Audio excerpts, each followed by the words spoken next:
Hello, hello. Hello, how's it going? Pretty good, man. How you doing? Dude, doing good. It's the man, the myth, the legend. Oh God, you're be flattering me right now. I'm getting all shy. Uh, Oh, dude, this is gonna be good. I'm excited to macro. yeah, man. So, what league are you in right now? Just to get me on the right Uh, mindset here. so platinum. Okay. So I picked up Zerg because I saw your series and I'm like, oh, this is cool. And then I got into Terran a bit, and then I stopped playing Terran and went to like Diamond 3, Platinum 1 in Zerg, and then haven't played Terran since. But I don't know why I find Terran. So it's like Hey, it's it's just kind of like doing like an errand. Like I don't know why I like it. I shouldn't, but I feel productive winning with Terran. hey, I understand. I understand it. Everyone likes different things. That's why there's three races, and I think Terran can be fun sometimes, personally, but I definitely favor Zerg more. But if you like Terran, Sure. I get it, dude. I get it. I know I've known a lot of people that have liked Terran. Maybe this was like raised like on Warcraft 2 and Warcraft 3, but there's just something about it that's more like tactile, I guess. I don't know, but yeah, it's satisfactory. Yeah, that's good, man. Sure. But yeah, so it's platinum. All right. Uh, so and you already said it. You're like, I want to learn how to macro. That's fucking perfect. Yeah. Well, yeah. I don't want to. I don't. I'm not trying to be fancy. I'm not trying to like get GM. Well, I mean, if I have to quit my career and someone asks me to, I guess I'll take one for the team and do that. But yeah, no, I just want to like not lose as much. Yeah, no, I know what you mean. You just want to get better, and Yeah. you don't really have like a limitation for yourself. You're just kind of like, I just want to improve and see where it goes. Yeah, like it's a fun hobby. I like doing it, and it'd be cool to like win at your hobby too. I don't know. I kind of Yeah, like winning. for sure. I get Yeah. it. So I guess just we can keep talking about everything, but just to get it started here, we can you can follow these steps, and then we'll have a game going before we know it. Okay. First, are you on BattleNet? Yes. Okay. Battle.net on. All right. So on the top right, where your portrait is, just go ahead and click it, and then Top right where my portrait is on Battle.net. yeah, like in the main menu where like does it, like you can see like you can play ranked or something like that. Oh, okay, cool. All right, cool. And then in your little, it should open up like your profile, your little score screen here, like what league you are. And on the left, there should be a button that says ladders. Let's see, we're in the score screen. I clicked the portrait, right? Yeah. And then it pops up this big window that pops up, and it's like Terran, Zerg, Protoss, random, and it gives you your stats and what league you're in. Yeah. Okay. On the left, Yep. you see ladders. Yep, ladders. All right, click it, and then click the exact same spot again right after. It'll go ladders and then Grandmaster. And Grandmaster. Okay. All right, then scroll down on this page to Okay. rank 73, and then just like right-click my name and message me. 73 root vibe. Okay. And then this will be the easiest way to get a lobby going for us. Sure. Like the quickest way. Yo. Yeah. Alright. So I was actually playing today. I actually got demoted, so Oh, shit. gold 1 now, I guess. Shit, man. It's all good. I No know, worries. right? No worries. It happens. And then just go ahead and invite me to a party, and then do watch with. And then you can host your replay with watch with others, and then we can get it going. Okay. So I'm gonna click you again. Yeah, just right-click my name and down in the chat. Cause Invite to party. there you go, perfect. Because you have to have like an open conversation to be able to invite him to a party. Oh, okay. That makes sense. Okay. And now click it again, and then And then go up to replays, and then just host it with watch with others. oh, okay, cool. All right, going to replays now. Yeah, I looked at a couple. So I'm gonna pick the 3 games where I'm like, oh man, that sucked. Yeah. How do I do that Yeah, better? yeah, sounds good. That's perfect. That's actually what I always hope people give me. The last thing I want Yeah. is like I guess it doesn't really matter if you were to give me a game where you thought you played perfect, Sure. I would still critique what I think you do wrong because Do you get that a lot? Do people like coaching? They're like, check this out, vibe. Like, look what I got going on. not too much. It has happened though. I've had some games where someone thinks they played it really good. They're like, this is a good example Sure. of me being great. And I don't, Being awesome. yeah, and I'm just like, sometimes I'll You're be like, oh, yeah, cool, thanks, man. yeah, well, like you could, cause like, it'd be like going to the dentist kind of a thing where you show up and let's say you don't floss ever, and you're like, oh, Right. so I've been flossing, and they're like, no, I can tell you haven't, cause I can easily figure that out. Yeah. See, no, I want the nitty gritty. I want to be like, yeah, no, this is Yeah, yeah. ugly. Tell me how to fix this Yeah, thing. it's the same thing if I watch someone play StarCraft. I can tell if Sure. their build is not good. It's okay. Here's the thing, though. It is a bit of a longer game, though, and I don't want to take up too much of your time. No, dude. Don't even worry about time. It's all good, man. Okay. I have it selected. It doesn't say watch with others. Is it? Hold on. It's probably because it's a previous patch. Oh, it's older. Yeah. Does it not work with older? Yeah. So it has to be this patch. But here's what we could do. Okay. Just open up the folder. Do you know how to get to the folder of your replays in your actual computer? Yes. Okay. So go there and then just send me copy paste it and send me that same replay on Discord in this little private chat we have open right now, and I can just watch it myself at the same time that you watch it. Okay. It'll be a little bit harder to organize it like this, but I'll try to keep you informed as to where I am in the replay and stuff like that. Okay. Okay, sounds good to me. Okay, so I'm gonna find it real quick. Sorry, hold on. Finding said folder.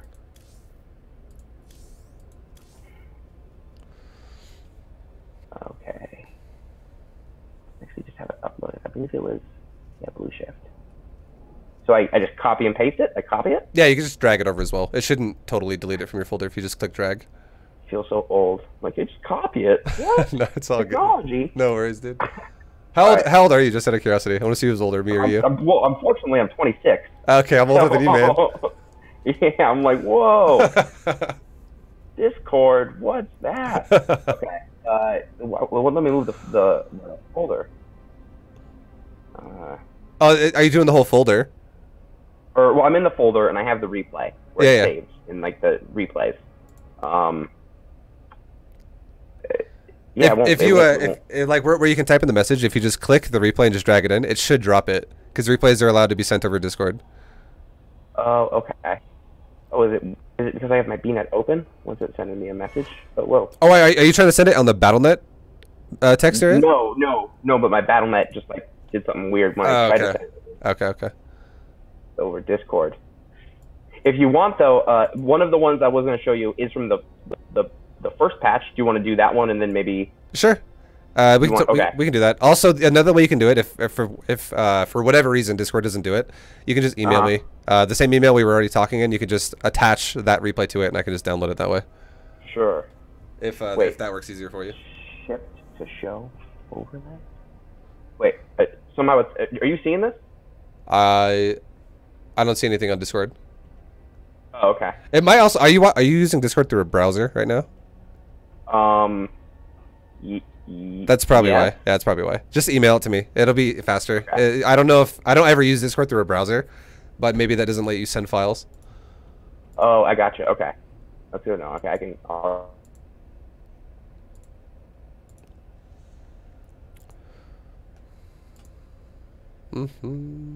And then I guess as soon as you get back on BattleNet, I guess you can just host up the other one, and then during that one, if you want, just to make things easier. I don't want to stress you out, because don't even worry about it. I hope you're not freaking out right now. You're good. Okay, cool. Yeah, you're totally fine. Oh, we got an hour, man. Yeah, no, we're good. I usually go over an hour anyways. It's fine. Just when I open up the first replay and I start talking to you, you can just email me the other one while we're doing that, and then if I feel like, or if you feel like I kind of said something and you were like, I didn't really win in one ear and went out the other, I didn't really hear what you said, you can totally ask me to repeat anything I say. I don't mind. Sure. Okay, deal. All right, I'll do the same process again because I think I got kicked off. All right, so I'm gonna go find you in ladders, Grandmaster. I can message you again this time because I actually have your name now. Oh, there we go. Derp. Yeah. All right. We're in the same party, right? No. I think you logged off, so it took us out of the party. Oh, that's like reply now. No, there you go. That's what. Okay. And then now, just try and host one from this batch, I guess, because that's the only way we can watch it together. There we go. Watch with others. Yeah. Oh, Protoss, the bane of my existence. All right, watch with others.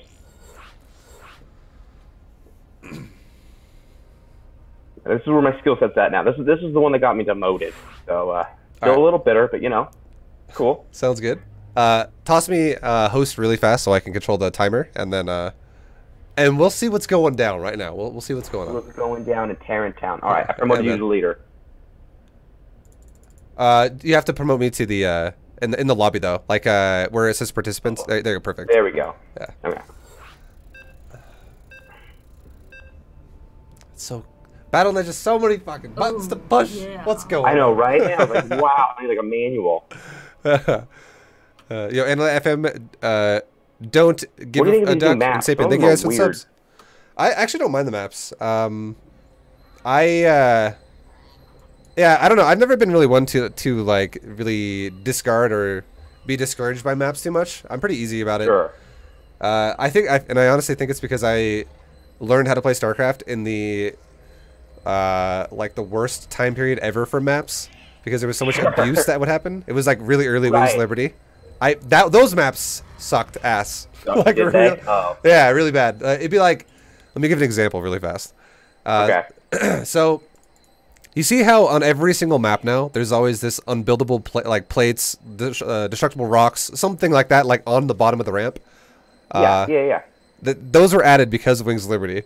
Because almost every other game was a cannon rush or a bunker rush that would block the ramp, and you would just auto lose as Zerg. There was a lot of abuse. That's why they have like. I've always wondered why they're like. I'm like, is that just for like scenery? Like you destroy it, but okay. It was fucking terrible, dude. And then okay. You see how there's like you look around your natural and you see how there's cliffs that have but every single cliff, you notice how it has something on it so you can't land on it. There's like a tree trunk or there's like a little metal plate or something like that. You can't physically land on it with a unit. That didn't exist in Wings of Liberty either. There was just a bunch of cliffs like this near your base that would just be landable. So everyone would do these builds that would be like really fast drop builds, and you would just get fucked because Zerg tech's slower than other races, and Queens didn't have the range they do now either. Before they had less range, and you would just get you'd have the only way you could really deal with it. The Wild West. Is you'd have to build 4 spines and walk spines to the cliff and then burrow them and hope they would live long enough to actually root and then poke the thing on the cliff. Then you're like, you know what? I want to get pro at this. Yeah, this seems not infuriating. It was pretty bad, dude. Yeah. Okay. Damn. So you know what? Never mind. The maps were great. Yeah. For me, it's all opinion, but for me, I don't really care about maps. I mean, I like them all. I think they're good. Yeah. So this is I'm just doing your platinum build. The reason why I veered away from Terran is because I was winning a bunch with Zerg. There was this platinum 2, I hit a wall, kind of like you said, where like your build kind of stops working, kind of around diamond. Yeah. Because my opponents would just simply out macro me because I was like behind a wall, so they would just be like, oh, well, I'm just gonna fucking make a bunch of probes and just destroy you. Exactly. So right now I'm kind of just doing that same thing to get back into it. Yeah. But I think if I remember correctly, he didn't have a bunch of immortals, but he had immortals, and I had Thors. And immortals were like, oh, Thors, that's cute. So the thing about the Bronze GM build with like the Terran version of it is definitely like it's really safe. It's the way it's designed is it's like no scouting at all. It doesn't really involve scouting, and that thought process of the game is kind of not relevant. But it's all about just like how can I play a build that's going to be safe and at the same time also be economical. But if you play against someone who actually scouts and goes, oh, this guy's playing way too safe, and they go, instead of just being economical, they become greedy, you always get behind. Right. So it's more about what your biggest hurdle to overcome is going to be to kind of like identify how safe you need to be with an opener that's going to be mech related. Basically. And that's what I found. I found like I'm really good, and I tell most people, and like I think that's what differentiates you. Once you get to like diamond stuff, it's like anyone can do like the build where like they just keep grinding to where they have like perfect timings and stuff. Yeah. But it's like that conceptual part where it's like, oh, okay, I see this, or I don't see this. So this is what's going to happen now, just by scouting. Because you should have like you'll eventually get to a point where you have these like reactions to things where it's like, oh, he's doing X, I'm gonna do Y. And you just kind of like do what you think is going to best counter what he's doing, whether it be a way where it's like he's making this unit, I'm gonna make that unit, or it could be, oh, he's being way too safe, I'm gonna be greedy. He's being way too well in, I'm gonna be safe. Things like that. Right. And from what I see right now, from your scout, going into his base and just seeing the fact that he's got Forge? A forge, exactly. I would be automatically thinking to myself, okay, this guy is also like the placement of it's a bit interesting as well. It doesn't really matter as much though against Terran. I understand why he was maybe doesn't want to wall the ramp off because you can tank siege him. Right. But anyways, I'd be like, all right, he is. You scouted his main too. He's just like not mining gas yet. Even though he has one, he still hasn't started mining it yet. And he's also gone forge, late core. What this means and he's also expanded. So what this means is he's guaranteed going to try and saturate 2 bases because he has no priority of gas here early. Yeah. He also has no priority of tech early. So there's no real, because also the fact that, here's a little tip as well. I might be talking kind of fast, but this is a tip for against Protoss. 2 pylons, when you scout them with your first SCV, if it's a well-timed scout of like, let's say 15 supply, you are going to scout 2 pylons in their base because that's what they need to not supply block. And a pylon is what's required to build your tech. So the fact that you see 2 pylons here right now means that there's a very, very, very high chance, unless this guy is super awkward, that there's not a 3rd pylon anywhere else and there's no tech hidden anywhere else. This is it. So you can automatically think to yourself, all right, well, I have guaranteed at least a minute now before he even starts his tech. He can't make a Stalker, he can't make a Sentry, he can't make a Robo, he can't make a Twilight Council, he can't make a Stargate. He literally can't make anything because the Cybernetics core is required for everything except for Zealots and Cannons, basically. So by seeing the lack of a Cybernetics core in your mind and no gas, what do you think he's going to do, and what would you do? This is what I would do if I were you. I like that you're expanding, and I would immediately take like a Marine, and I would walk around my main base just to make sure it's not some super weird cannon leapfrog build into my mineral line, because it's the only thing that would really make sense because he also doesn't have a defensive cannon yet. So I would be like, super weird. Yeah, I would immediately go check my base, my immediate base for a cannon rush. And then if there was one, I would make a siege tank to kill it. And if there wasn't one, I wouldn't care. I would just be greedy.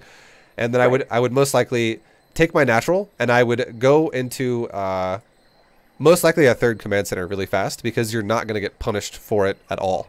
Like, this guy can't attack you. Oh, I got you. So if you saw that, you would go. Because I noticed that in your videos. I feel like you get a headlock because you call it like a safe amount of greed.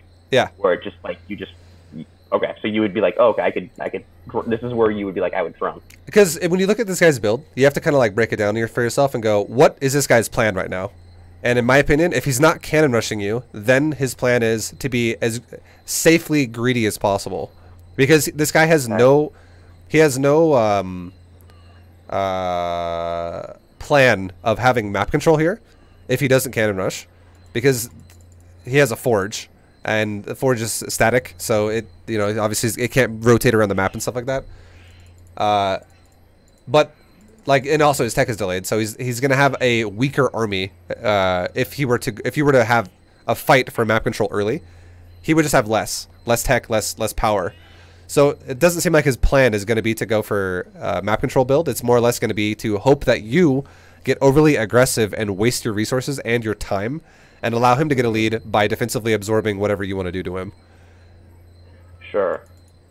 And if you take that away from him, though, it'd be like honestly, I would say the equivalent kind of is how you're building a bunker.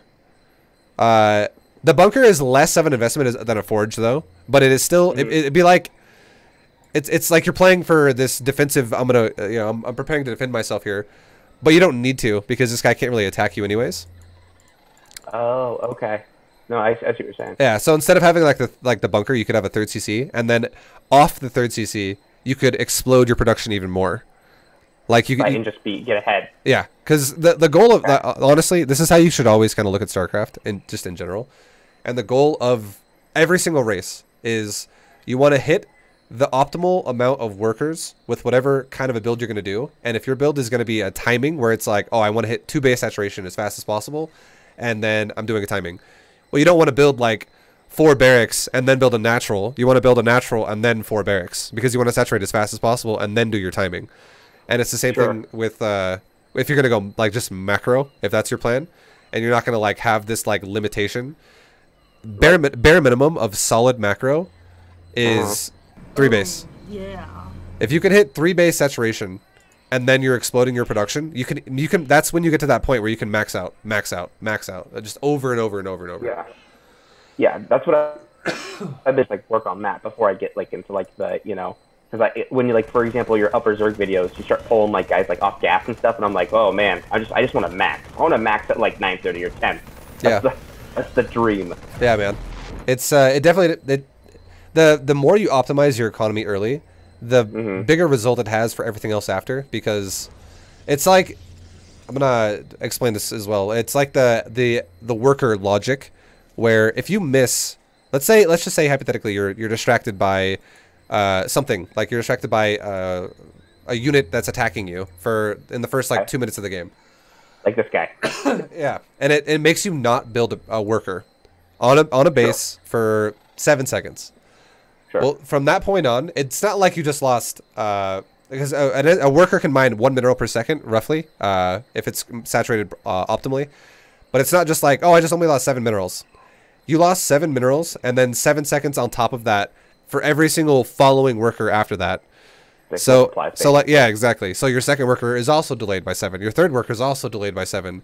But now it's, instead of just being delayed by 7, it's delayed by like even more time, because now you're missing all those seconds in between that could have been there, and then also it does multiply. But yeah, you understand what I'm trying to say.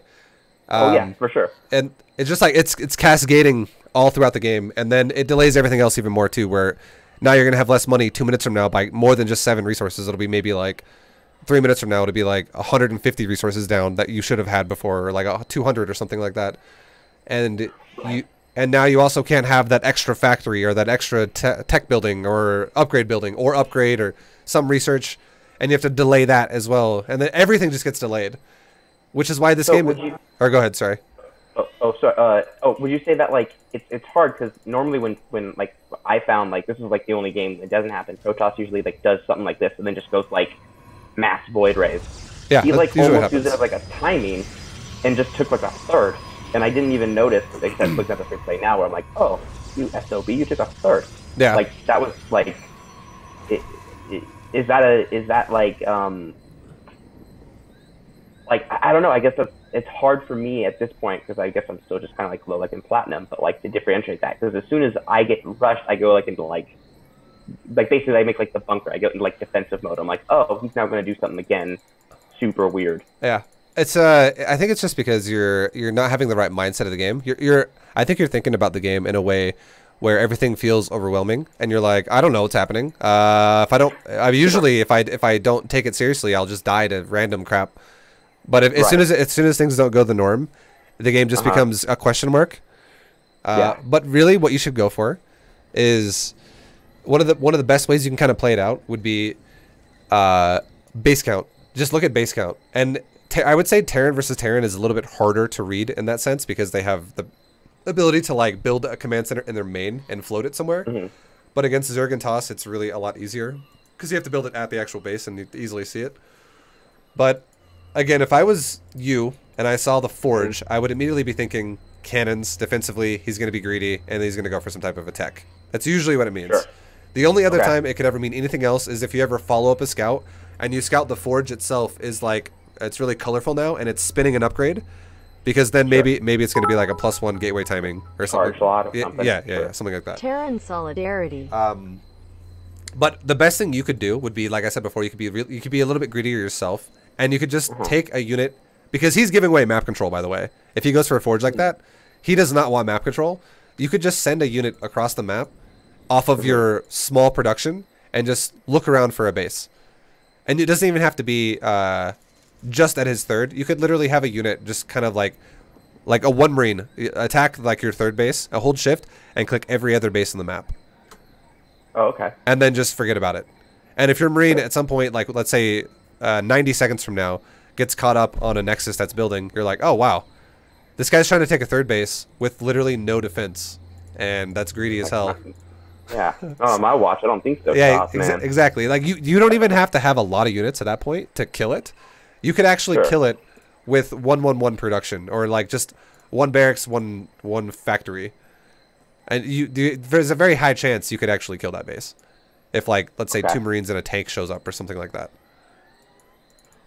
Okay. And even if you don't kill it, let's just say hypothetically he makes like 3 stalkers out of one gateway, and he chrono boosts it or something like that.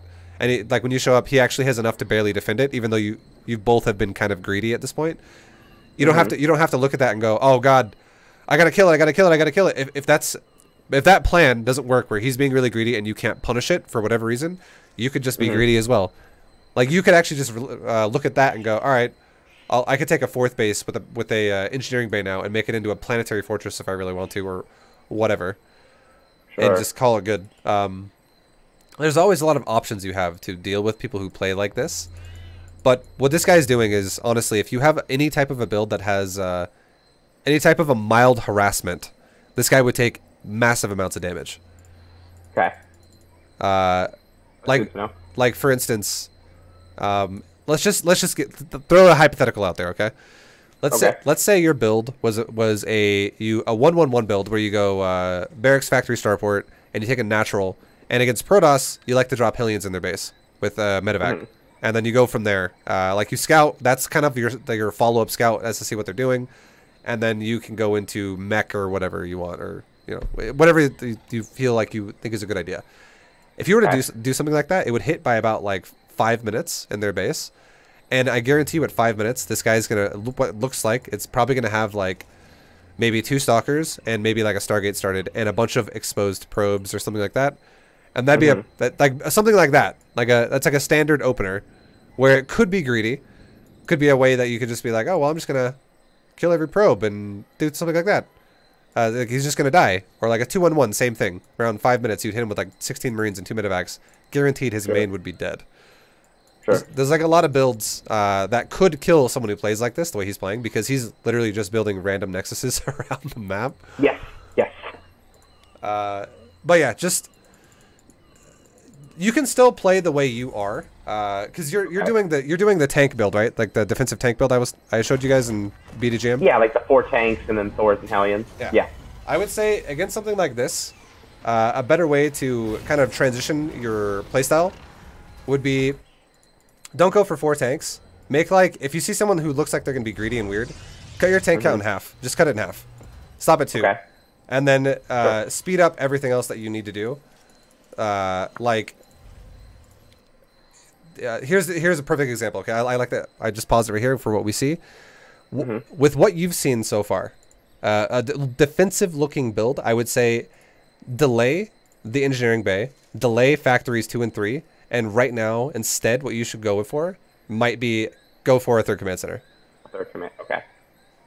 And then from here, after having a 3rd CC, you could also throw down like an engineering bay, an armory is what I meant to say. And then you could make, like, in the time that you're making an armory after the 2nd tank, you could maybe make 1 Cyclone. And this 1 Cyclone will be literally map scouter. Just go walk around the map with the Cyclone. And you could just find, if you were to find something like this Protoss who's insanely greedy, well then you have, first of all, you'll see it. And secondly, you don't have to, like, micro and go crazy with it and be like, I gotta attack, I gotta maximize this. But you could make an option then to go, all right, do I want to unsiege my stuff and go attack it? Or, because he might be too greedy? Or do I want to just say, fuck it, and now that I've seen this, I know what it is, and I could just be greedy as well. And I could take that Cyclone back home, and in case he sends like an Oracle into my base or something like that, I can defend myself and while being extra greedy too. Sure. But the goal here, just in general, just to make sure it's all super basic and understandable rather than having it be like, hold on, I don't really understand what's going on yet, is hit your optimal amount of bases and then explode your production if we're going to be playing efficiently. So when you say hit your optimal amount of bases, you say, like, in this case, go for 3 and then go? From what you've seen, 3. Because you haven't actually seen the 3rd base yet of your opponent, but you have seen a forge and a natural. So 3 base would be great. Throws me off is the fluidity of it, because there's matches that you've gone to where, like, I watch your series and you have like 7, and there's some where you're like, oh, optimal actually is just going to be 2 here and then attack because they don't have anything. Yeah, you just have to gauge what your opponent has, and just keep in mind this works for every race. If you're going to be the more macro oriented player, equal or +1 is optimal. And you kind of have to, like, gauge on the situation. Equal is totally fine if you're getting all in.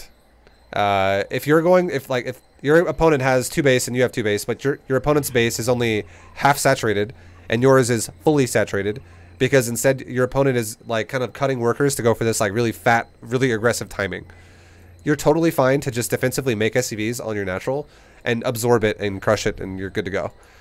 But if your opponent does something that looks like it's going to be aggressive, or not aggressive, and instead it's going to be really greedy, like a Forge, yeah, then you're totally fine to go up above them in bases.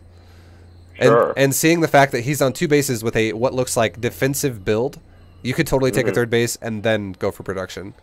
And the biggest thing, the biggest way to gauge that, to make sure you're doing it correctly, is to not take more production than you can afford by not having to stop SCV production. So if you build 3 command centers, that's great, but it's still bad if you build too many like factories right after that, and you're like, oh my god, I can't produce out of my factories and my SCVs at the same time. I have to cut one or the other. That's too much. Then it would be, at that point, you'd have to make a mental note and say to yourself, all right, this is too much right now. I need to chill out. I need to come back. Like, you know, next game, if I get the next time I'm in a position like this, maybe make my production just a little bit later, or maybe make less of it when I make it and slowly ramp it up until I can afford it. Would you say that production have like the same general rule of thumb as like command centers? Like, do you want to always be producing stuff as well? I feel like if you want to max by 930, usually that's kind of the case. I feel like it's about like 80% as important. Okay. It's not 100. Okay. It's not like SCV production is the most important thing of all. Always click it. Yeah. Never have like idle time or whatever. Yeah, exactly. If you ever have idle time on your command center or your Nexus or whatever, your drones, when you need to be making them, that's super bad. It's gonna make your whole build worse. But missing like a small bit, like maybe like 5 seconds here and there on like a factory or something like that, is okay if the purpose is to squeeze something else into your build that you need to squeeze in now, and it needs to happen, but you're still utilizing the majority of your production on your factory or whatever. Like, for instance, if you needed to cut a tank production just for a second to build an armory that you really needed at this point in time to start your upgrades or something like that, that's fine. Because production... The way production kind of flows is you'll always have enough to defend, as long as you stay within this like this realm of realisticness, I guess. The way to explain it would be like, if I scout my opponent is going for a 1 base and he's got like 4 gateways on 1 base, I'm not going to go 3 command centers and make mass SCVs and then be like, all right, I'm on like 60 SCVs and now I'm making more factories. I'm going to die because he's going to all-in me because I scouted a 1 base all-in. But if he's on 2 base defensive Protoss, then it is realistic for me to be doing exactly that. Because now all of his timings and all the potential attacks that could happen are way later, and I have way more wiggle, like way more comfortable, just room to work with here, to be greedier and hit optimal saturation faster. Because you can gauge how fast or how slow you want to hit optimal saturation based on what you see, and if you see something that looks aggressive, well, maybe you want to slow down how fast you saturate by not taking as many bases as fast, and instead focus a little bit more on production of units. Maybe you're like, well, instead of actually going for a 3rd CC here off of 1 factory, 1 barracks, I'm going to add on a 2nd factory, and I'm going to produce more units because I'm actually worried I'm going to die, and I don't want to die. Like, this guy has a lot of production. His natural, let's just say hypothetically, here's a great way to see it. Let's say you scout a guy's base, and he does take a natural, but he starts his natural when yours is already done, and it's already an orbital command. It's like at 2 minutes and 25 seconds or something like that. He starts a natural. 100%, I would be like, all right, dude, you need to probably worry about some type of a really fast tech-related push, or just a mass like tier 1 push. And then if you were to think about it like that, and you were to be like, all right, instead of going for a 3rd CC really fast, instead of just going for like 1 production building here, I'm gonna go for 2. I'm just gonna add on another one, because now if I'm maintaining like double production of tech lab or a factory, sorry, it could be a double tech lab or a reactor tech lab or whatever. But if you're just maintaining double factory production instead of single at this point, really early, you're still able to barely spend your money making SCVs. But now you're also being kind of, your economy is being stretched as hard as it can at this point, just to barely maintain production off of 2 factories. But it makes sense because you think you're going to get all in. Right. That's why scouting is so important, which is why I said this build works entirely perfect for anything up to diamond. But as soon as you get diamond, people do start scouting you and reacting to your build. Then it's just, right. You just have to. It takes time to learn it, but you just have to get to a point for yourself to know what your opponent is capable of with what they have. It's weird. For some reason, it's easier for me to do with Zerg. I think that's why I gravitated towards it. It was easier for me to win because I was able to be like, oh, this, I need this many like roaches. Yeah. But for different races, for some reason, it's harder to do. Yeah, I understand. I don't know why. For Protoss, I would say the easiest way to do it is definitely. Oh my God! Hold, like, look at this really quick. I just want to. We'll go back to what I was going to say in a second. Look at this guy's main base. Those are all photos. That is, it's 6 photon cannons and 4 pylons in his main base. And I think it's because this guy is really worried that you're going to go for like a Banshee, and he really doesn't want to die or even take one Pro Plus. He really doesn't like Banshee. Right. Yeah. But this amount of investment, this is that's 900 resources just in cannons, right. And then now it's up to 1,300 with pylons included. And if you were to think about how much 1,300 resources is, that's basically the same amount as it would cost you to not only build a third base, but also have entire saturation of workers on it. Like, that is so fucking expensive. Go ahead. Oh, sorry, you go. No, I was done. Like, just by seeing this and that investment he puts down, like, if I just made 4 tanks, I could basically just take the third. Yep. And, I mean, take almost, like, cause serious havoc at just his natural. Just because he doesn't, all of its money isn't tied up in fucking cannons. Yep. I didn't even know he had this many. You'll never know. It's like, it's so much easier in hindsight to be like looking at a replay, like you're talking about right now, and be like, oh, he's still with this. Oh my God, I could have done X, Y, Z. But right. It's because right now you're thinking about the game in a way where you're actually understanding it. But when you're in the game and you're blacked out with fog, like a lot of people, they immediately, their brain switches and they don't think about it in a way they can understand it anymore. And instead they think about it as what could happen, what could happen, what could happen, what could I don't know what's happening. I totally relate to that. It's just so funny because I'm like, oh man, this guy's good. And I'm like, no, fuck you. You have like 19 cannons. Yeah. It's not sustainable. He's definitely been way too defensive because he even has 4 cannons that is natural. And and when you look at it, we're at 5.5 minutes right now. And his map control army is 2 stalkers. Just 2 stalkers. 2 stalkers is basically nothing. Okay. So if you kind of put the game in a way where your first scout goes into the base and tries to get an idea of is he going really, like, what you want to do, this is what you want to scout for, okay? Scout into someone's base with like your 15th SCV, and you immediately look at, do you have 1, 2, or 0 gas? And the way your brain should think about it is like this: 0 gas, greedy; 1 gas, standard; 2 gas, think about more of like a timing with tech. Going down. Yeah, like two gas is like he's rushing Banshees, he's rushing Oracle, he's rushing DTs, he's rushing something that's tech related. Okay. Like, it's not guaranteed, but it's likely that that's what's going to happen. Like, there's no reason to mine that much gas that fast unless you're going to do that. So when that does happen, is that when you just said, like, would you then, like, for example, your third build usually has like a third, command center by like 5 minutes or 5 minutes, 20 seconds. Would that be where you're like, no, I'm actually going to make another production facility and actually make more, Hellions or something? Yeah. So I'll try and explain a few examples, and it'll kind of give you like an idea of what I think would be like considered safe here for a build that you're doing. And it would be like, I'll give you one example of each on each type of gas timing we just talked about. Okay. So I scout my opponent. He's got no gas.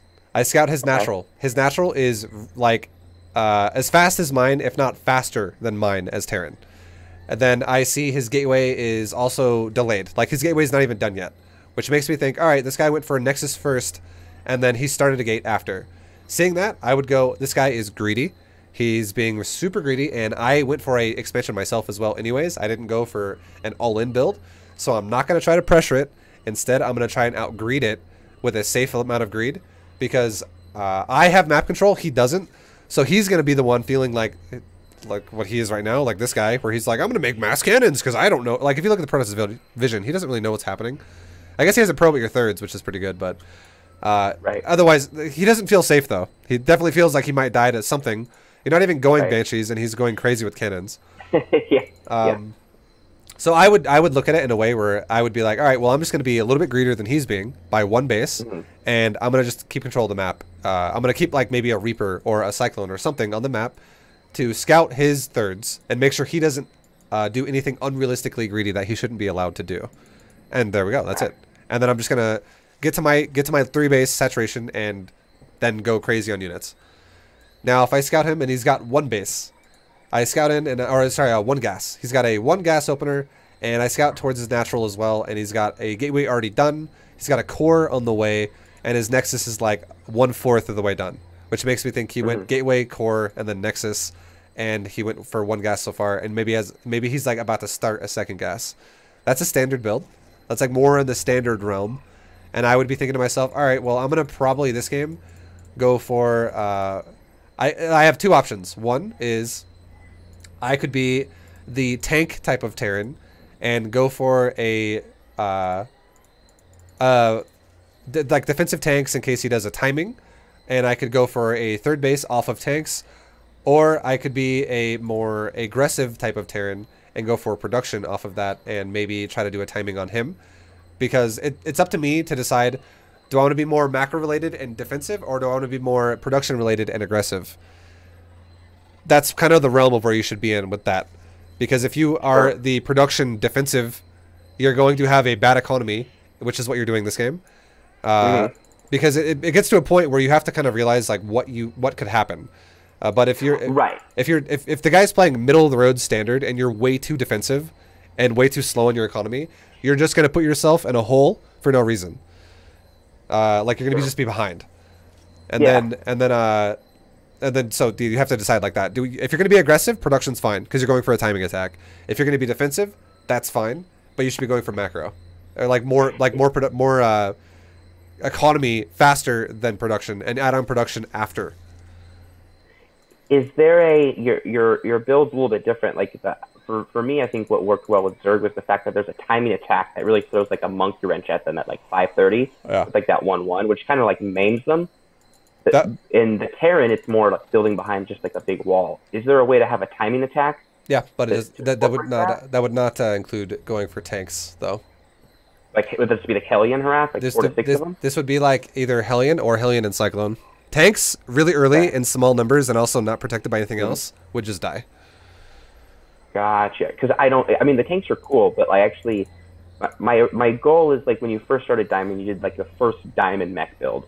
Yeah. Which is pretty cool. Where it was kind of just like roaming Hellions and Cyclones, which is something that was more interesting to me than just like this. Like tanks are cool, but like even in that game, you use them more with like Liberators in like a mobile way. Yeah. It wasn't like just, macroing behind the wall for the whole game. The idea with the tanks, when I made that build, was that I did not expect anyone to scout anything, especially if you're bronze to plat. And it was more about, because like even if you scout properly and you actually know what you're scouting, if you have bad just macro fundamentals, you can't even execute anything you scout properly. Anyway. So just learning how to do a build would have been the best way to go about it. And the tank opening that I showed people was it is the most well-rounded way to defend most types of pressures or all-ins. Yeah. It's just easy and it survives to most things. Other builds, if I was telling everyone in like Silver League, just go fucking Cyclones every game, and then you have to like, let's say it's a situation where like you have to micro a little bit, and your opponent went for like a bunch of charge lots or something like that, and you just don't, and you're like, well, Cyclones suck. I just died, and I'm also like I'm in the middle of the map, in the middle of nowhere, trying to do something with them, and then I'm just gonna get killed here. Like it just makes the game more complicated that it doesn't need to be, but well, yeah, once you get to Diamond, it has to become more complicated. That's when you have no choice.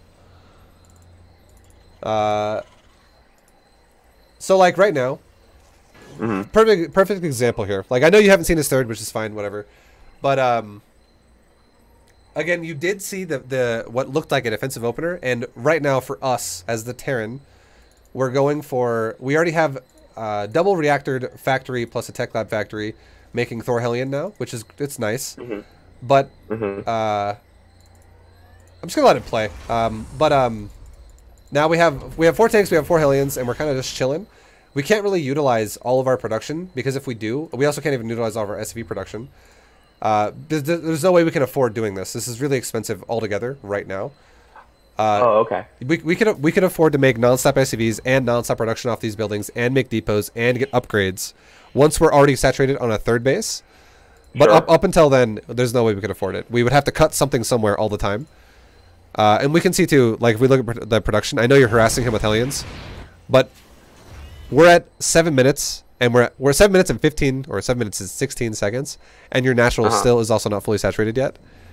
Okay. There's been parts of the timing here where you've been neglecting SCVs. I don't know exactly how long it's been, but you could probably be fully saturated on 2 bases by about like 6 minutes, 6 minutes 15, somewhere around there, with 44 SCVs, like maybe even faster than that. Sure. And that's just with 2 bases. So you would have said like maybe cut like, because right now I have like 4 tanks and like a Thor. I could have like 2 tanks and have these saturated and maybe have my third done. So you could cut things out of your build, but I'm just trying to think of a way to make this really not super complicated. Okay.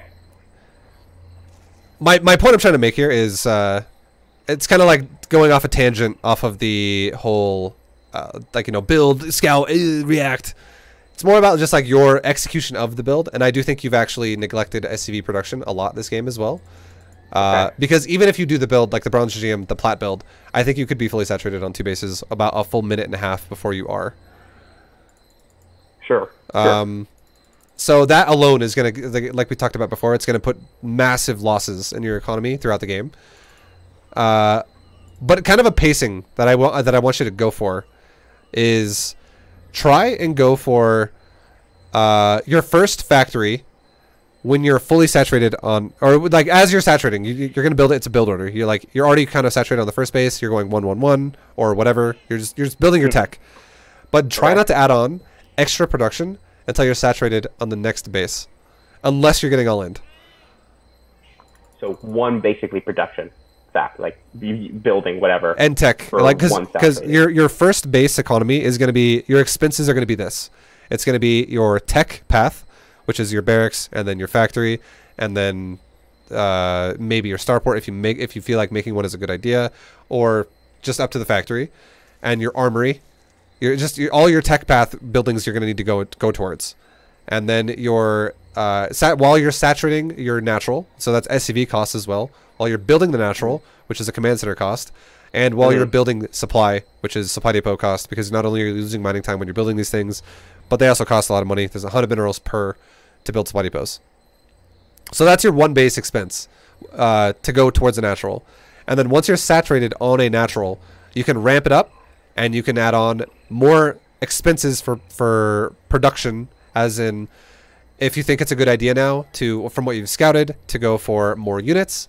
If you think you need them to fight him, you can go into more production right now really fast, like an extra 2 factories and produce off of them, and still make SCVs, still make depots and all that stuff. It's going to really spend your naturals money now.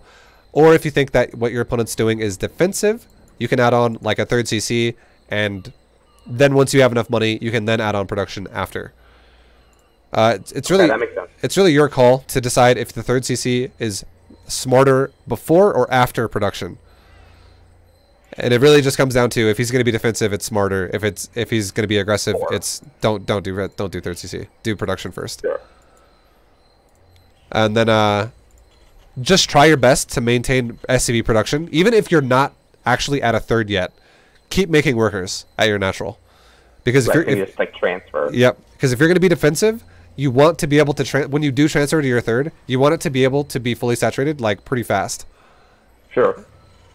And then once your 3rd is saturated, it's once again your call. Is this guy being unrealistically greedy? Is he making mass cannons everywhere? Is he going for sky toss? Is he doing something weird like that? Or does it look like he's going to do something aggressive on the map? And the way you can kind of dictate this is by scouting his 3rd base. That's all it takes. The game gets really easy to understand at that point, because at that point both players will have already chosen their tech path. So you can number 1, you can scan his base, and you can be like, what do you have? What are you going for? Oh, robos, stargates, mass gateways. You can understand the realm of where his composition is going to be at. Mass air, mass ground, mass immortal, colossus, whatever. You have an idea of what could happen. Mostly just air and ground. That's what you really want to worry about. And then the other thing is if you have some type of a scout, like I actually like that this guy, your opponent, is actually scouting your thirds with probes, even though it's, you know, it could be something else, like an observer or like a stalker or a zealot. Or, he's kind of losing mining time with probes, but either way, he still has an idea that you're on 2 bases. So if I were you right now and I didn't know what was going on the map, I'd feel worried a little bit. I'd be like, I don't know what's happening right now. You did scan and scout that he has mass cannons in the main. That would definitely make me feel more confident as Terran. But anyways, like you're still, and you also, if you think about it like this too, when you scanned him, you also scouted that building and next to his main base, which is a Twilight Council, which would automatically make me think ground army. This guy's going for a ground army, some type of a ground army. But either way, like you don't know if he has a third though. You have 0 scouting and awareness to like the base count here, so you're kind of picking at straws here. You're not really sure what's happening entirely, but your opponent does, however, know you don't have a third base yet at a third. So him taking this third like this, even though his build is weird with cannons, he probably feels a little more confident, or he should feel more confident that he is mining more than you. And mining more than you means that the longer the game goes, the more ahead you're going to get. That's just generally how it goes. Right. So your goal should be to try your best to scout his thirds. And you should do it with either a Hellion or a Cyclone or a Reaper. Something like that. Okay, you kind of like in your series when you kind of send like left and right sides of the map. Yeah, 100%. Okay. Hellions are perfect because you're going to make them anyways. So just literally send a Hellion up the bottom and the left side and send a Hellion up the top and the right side. And just scout base counts. And if you think, oh, that's a really exposed third base, I'm going to kill it. Go try to kill it if you think that's a good idea. But if you scan him and go, oh, okay, no. His army, scary. I don't want to fight that even though he has a third. I don't want to fuck with that army right now. I'm just going to extend this game, make it longer. Just take another base. Take another command center like in your base and get ready. Set yourself up to take a 4th soon. Or in like a couple minutes from now. And just let him commit to you and attack into you rather than the opposite. That was the weirdest probe thing, but alright. I didn't even notice that. The probes at your thirds? No, yeah, he like recalled like half of them. Oh, from his base to his base? Yeah, but like not even like half of them, like a weird number. He had like 7 of them. Oh, he probably just recalled like the mineral line itself as it was mining or something. Yeah, I don't know.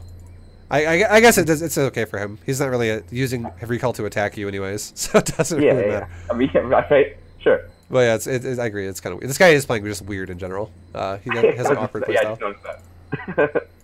Like this guy on 3 base count has, he's got 15 photon cannons.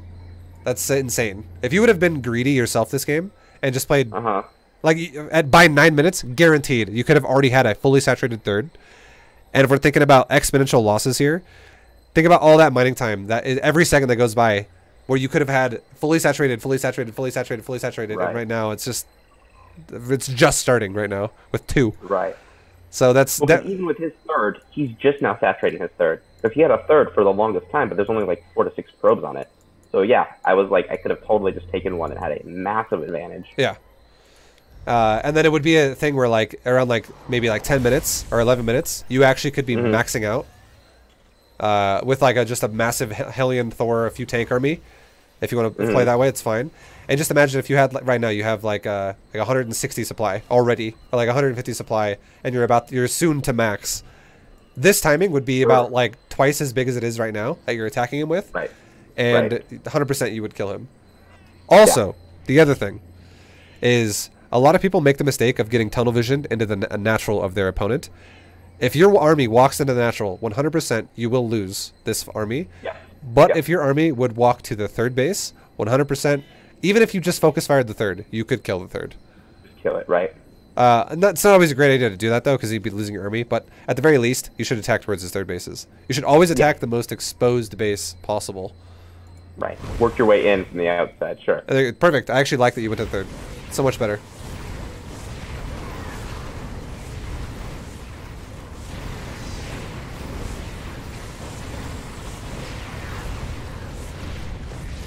And now you're just taking these That's a great trade for you right there. I feel like you've played this game up to this point like a little too cautious, but that was like the way you attacked there instead of going to the natural, going to the third, so 1,000 times better. So that's right. So the natural. Super good. Now all you got to do, if I were you at this point in the game right now, you have this game in a really good spot. Even if you lose this army, all you have to do is take the exact same thing we just talked about. Scout the base, scout the sides of the map, and go, how many bases are you actually on, and what should I worry about? And if this guy has less bases than you, and you can confirm that, you can win the game, because you can just the longer the game goes, the more ahead you're gonna get, and you can max out just one time on 2 base economy, especially if you take a little bit of losses like what he just took, where he lost 2,000 resources already to what has happened. He cannot remax over and over and over on main natural economy, and that's it. Because you can see, look at his main. It's already mining out. He's only got 5. One of them is about to expire as well. He's about to have 4 patches left in the main. And his natural, same problem. Some of the patches have about 200 per, or like 200 to 300. Because it's just how the game works. You run out of money so much faster now.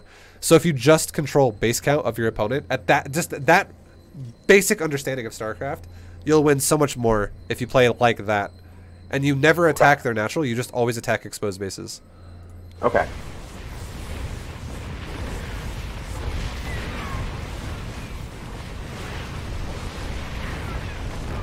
As you can see, your army just died, but you're still ahead in supply, which is great. Which I think you should be, because you're the one mining a third base. Yeah. But the one problem, though, is you've definitely neglected your SCVs. Like you can see right now, you're doing it again. You have nothing being produced out of workers. Sure. If we were to go through this game and add this up, I think you'd be surprised by the number. Because if you have time, idle. If you had to guess, just throw a number out there and think about it like this: every command center that's not building is its own thing. So if you have your main and it missed like a few seconds here and there, and your natural missed a few seconds here and there, you have to double that. And then if you have 3 bases, you have to triple that. So if you had to put a number out there for time in this game that you've missed workers, how much time do you think they've missed to build workers? Just guess. Probably in the minutes category. I mean, grossly, like a minute 30. I would say about probably 4 minutes.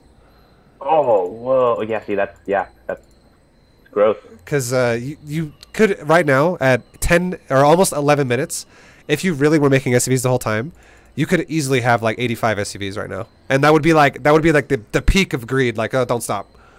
Just chill. But, you could have gotten there so much faster. And right now, if you would have had the money in your bank, like, let's just say, hypothetically, all that mining actually was happening, and you just have this magical number appear that you've missed out on. Right now, your minerals, I guarantee your minerals would be about like 5,000, and your gas would be about 2,000, or like 1,800. Number. So, and just imagine if that was also in units, because you macroed it well, and you like produced it really fast. Which it would translate, and you would be maxed out right now, even though you lost those stores across the map, and you would easily crush this army.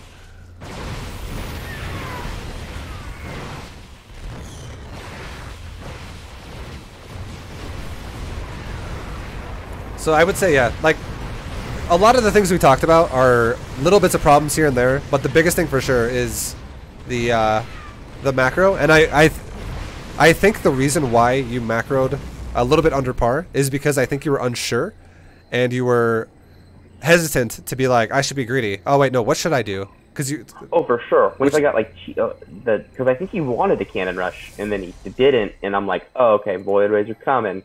And they never came, and I'm like, well, this is weird. Yeah. And think about it like this, too, okay? If you think Void Rays are coming, you're more than welcome to deviate your build, and you don't have to make tanks. Because if you think about it like that, if you're like, all right, this guy's going to probably go Sky Toss. No tanks, you say? Okay. You could. I get behind that. Yeah, you can skip it. You do not have to do it. I only made this build the way I made it, because it made everyone not have to think about how to react to stuff. Sure. And like making 4 tanks is very expensive. It's 100% is super expensive. It's really good against all-ins, like ground-based all-ins. Like if he was gonna go mass blink stalker, he'd walk up to your base and just blink in, and just everything would die. As long as the tanks are in the right spot. But against someone who's gonna go what you think like might be Stargate, if he's got like 4 Void Rays and you have 4 tanks, and you're like, oh fuck, Everything else I could have now is delayed because I made these tanks. That sucks for you. Yeah, it's not fun. So you're more than welcome to deviate the build as much as you want. Just always think about it in terms of how it can be optimal, and the thing you need to always consider is you can change the units you make out of your production. That's fine, but try not to make too much production until you're saturated properly. And the kind of the golden rule you need to follow here is you can maintain about 3 production buildings, and we'll include an armory, okay, like upgrade buildings in the sense of production. You can maintain 3 production buildings off of 1 base saturation, and then you can add on 3 for every additional base you have that's fully saturated. Sure. Okay. So if I'm Terran here and I want to go 1-1-1, barracks, starport, factory, I can maintain that off of 1 base. And I can still make SCVs, and I can still eventually take a natural. If I want to go for, but if I want to go for like 4, if I want to go for double factory, barracks, and starport, I cannot take another natural at that point, or take another base at that point if I'm maintaining full production there. That's too much. 4 is like, right, 4 is excessive in the sense that you will not slowly generate more money than you spend. Instead, you will barely spend your money, and you'll always have 0, 0, 0, 0. And you have to cut something out of your build to wait and then save money and then be like, all right, now let's build a base. And then you go back to building whatever you're building before. Oh, yeah.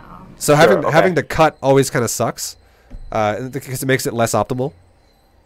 So when you think about it like that, you can kind of pace it to where you could start production buildings on, let's say your natural has 10 SCVs on it right now. You could start an additional couple of buildings there if you think it's the right time to, like, if you need them early now before like another base, because you're not actually producing out of them yet until you're fully saturated. Because then you have to wait for the time for the factory to build, and then to build an add-on on it, which is like a solid 2 minutes or like 90 seconds, somewhere in that range, depending on what add-on you build. And then by the time like 90 seconds goes by, if you're already at like 10 SCVs on your natural, that's 90 seconds of building 2 SCVs, 2 SCVs, 2 SCVs, 2 SCVs, 2 SCVs. 100% you could be fully saturated on gas and mineral line at that point, because 90 seconds of worker time, what is that? That's like 14 SCVs roughly. They just now happened. Yeah, sure. So if you have 10 SCVs and now you're looking for that 90-second block of time to build 14 more SCVs while you're building your factory and your add-ons, and then 14 seconds or 14 SCVs on top of 10, you're going to be above max saturation on that base by 2. Max saturation of a base is 22. So as long as you pace it like that, where it's like, I'm not building too much too fast, I always have enough, I'm always spending my money, but at the same time, I'm not overspending my money.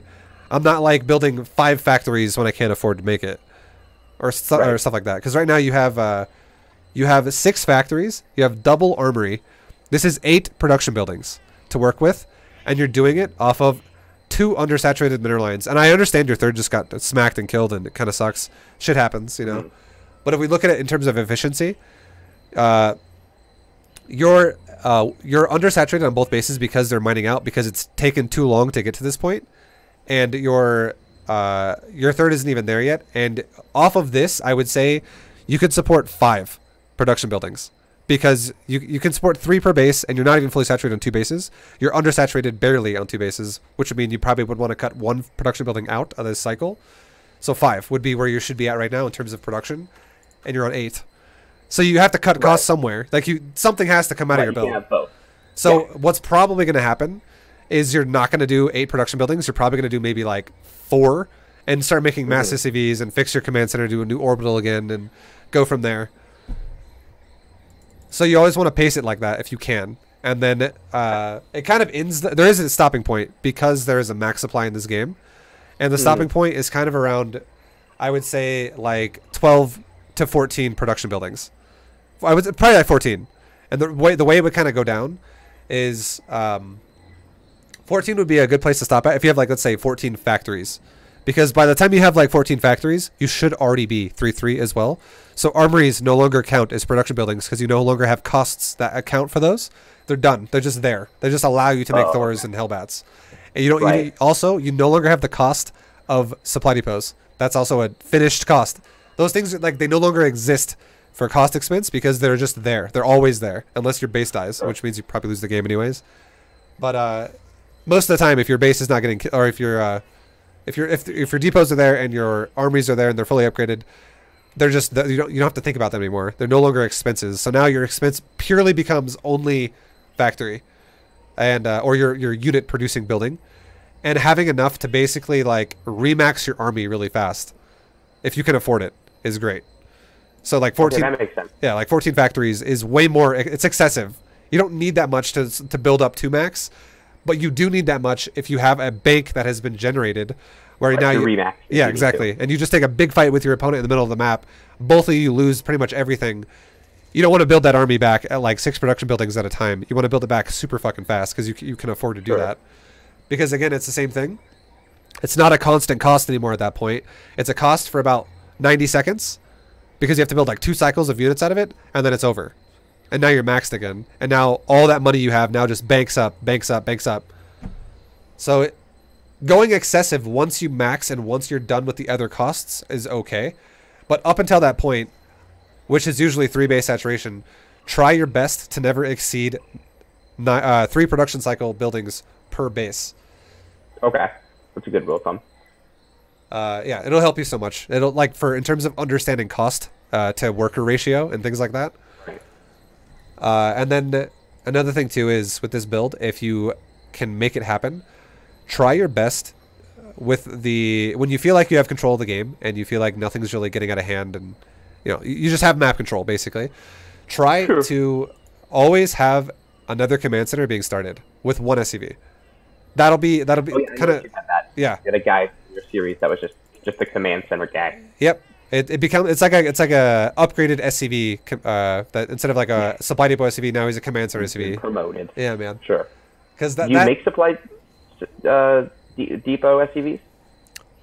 Pretty much, yeah. A lot of times what I'll do is I'll have like when my build's not really super quick yet, if it's like really early, we're talking like 30, 40 supply, I'm not going to have one guy constantly building depots because you can't afford that. You have other expenses. You're also not even producing a lot yet either. But once you get to like that 45, 50 supply area though, where your natural is kind of pretty much fully saturated now, and your extra production buildings are now kind of going into full motion here, then yeah, you should have supply depot SCVs. You just take a guy and you just keep like shift like making supply depots so that you never you always have that ahead amount of like you don't have to make like 3 or 4 depots at once with one guy, because it does actually spend your money when you do that. But try to always periodically, like when you're like, all right, make SCV, go check your worker SCV that's building depots too, and be like, oh, depot's almost done, shift build another one. That's fine. That's good to know. But that should be your pacing, is whenever you start SCVs, go check your builder dudes and make sure they're good to go. Okay.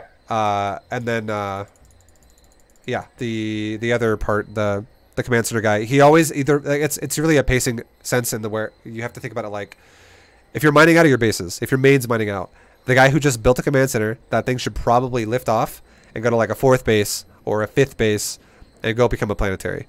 But if you look at your bases and you go, nope, they're all pretty good, not a problem at all, they're all mining really healthily, they're all good to go, that guy can now build a orbital instead. Like leave the orbital like in your main, and that could become future economy later to just be able to either potentially scan for you more or just drop a ton more mules more often. Okay. Yeah. Alright, I'm gonna run the rest of this one in like ×4 because I feel like we kind of covered this game in the sense of economy and management and stuff like that, but now I'll just look at your decision making. And in general, you should definitely be scouting first before you attack. Like, you want to always look for the best location to hit. Oh, yeah. And right there, well, the reason why that lost 100% is because of composition. If you have enough, if your macro is just better than your opponent, you can make the wrong composition and still win, and you're fine. But if you have, what's up? I was like, he didn't have a whole bunch of Immortals. I just didn't have a whole lot of Thors. Yeah, yeah, because like an Immortal will beat a Thor straight up. Like it's more cost efficient trade for the Protoss in that stage than the Terran. Sure. So if you were to actually think about it and go, all right, my opponent is going for a Stalker Immortal composition. What should I do mech-wise that's going to probably beat this? A better idea for you to do, and like you could still go Hellion Thor, but you're missing some elements to your army that could actually help a lot. And one of those could be Siege Tank, and another one could be Liberator. And the reason why that these would be good is because it would allow you to set up a fight on your opponent and force him to walk into you. But he's not just walking into like Thor's, he's walking into something that's going to be just annihilating his units faster. And both a group of Liberators or a group of tanks would be able to accomplish that. Because, and here's why, okay? I'm going to kind of explain the logic in this. If you think about an Immortal versus a tank, an Immortal is actually still not bad against a tank. If an Immortal can close the distance and hit a tank, an Immortal will annihilate a Siege Tank, just like it will annihilate a Thor. But this guy's composition was not mostly Immortal. It was like a little bit of Immortal with mostly Stalker. But Stalkers do not do well against tanks. Stalkers get annihilated by tanks. And what would happen if you had tanks in your army is you would actually kill the Stalkers at such a faster rate, which would also keep your Hellions or your Hellbats alive longer. Which, if your Hellbats are living longer because you have more splash to eliminate his DPS, it means that your Thors are also going to live longer and your tanks are going to live longer, and you're very likely going to win that fight. Like your big DPS is going to last longer because you're eliminating his DPS faster. Sure. Makes sense. But if let's just say hypothetically, this guy had like Archons and Zealots and Storm or something like that, and these Zealots had Charge, and he has Archon, Charge, Immortal, Storm, and so that's what he has instead of Stalkers basically. Then I might not encourage you to be like, yeah, go tanks. Because there's a very good chance that like the Archons and the Immortals and the Storm could easily just like storm and just cleave the shit out of your Hellbats and get rid of them really, really fast. And then as soon as Zealots with Charge start jumping on top of your Thors, not only do Zealots take a while to die, but they also would make your tanks shoot your own Thors because it's like splashing your own shit. Something like so the tanks then might not be a great idea. Then you might want maybe like Liberator instead at that point. So against that comp, you would be like you would say more Liberator based. Yeah, it would make more sense because the way Liberators work is they always shoot anti-air targeting units. So like if a Liberator can see an Archon and a Zealot at the same circle, it's never going to shoot the Zealot as a priority. It's always going to shoot the Archon. So if you have Liberators just popping Archons left and right, and now it's just a bunch of Zealots only running forward into your Hellbats, well. If the Hellbats are actually able, once again, to live longer because you're eliminating things that kill Hellbats quickly, now suddenly his Zealots don't perform nearly as well, and you get rid of the Zealots really easy. What do you do for air? Just Widow Mines and Liberators or Cyclones? What kind of air? Give me an example. Tempest and Carriers. Okay, so what you could do against Tempest and Carriers would be you could go for Thor with the high impact payload. And then you could also support your Thor with either Widow Mines or Vikings would be the best way to do it. Oh, Vikings. Okay. What makes Vikings good in that situation? The fact that they have more range than both a carrier and a... They have a lot of range. They have more range than Tempest. Tempest have insane range. But they have like pretty much, I would say, equivalent range to a carrier. But the thing about a carrier is if a carrier is attacking you and you're attacking it with Thor Viking, the carriers, if they fly into Thor range, are just going to get fucking destroyed by high impact payload. But the thing that the Vikings would be, I would say, the most scared about is a bunch of Void Rays. But a Viking can kite a Void Ray. A Viking has 3 more range than a Void Ray does. And a Viking can also burst down Void Rays pretty fast too, because both a Viking and a Void Ray do bonus damage to each other. They both do bonus damage armored, and they're both armored.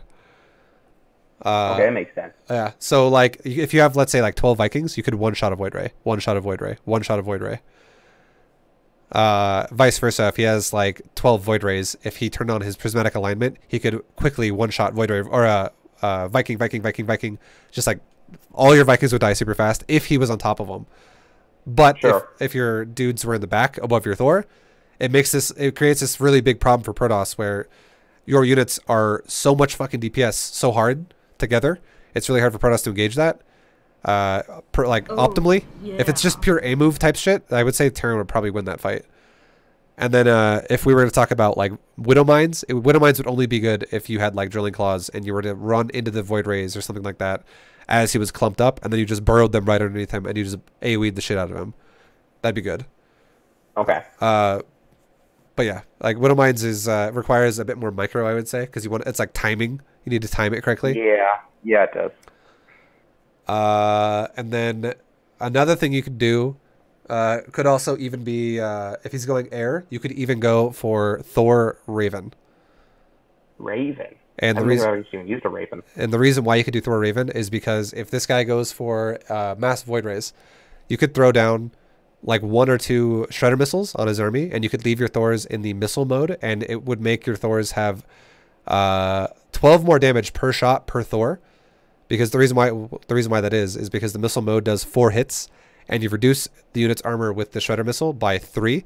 So now you have to multiply each hit by 3 more.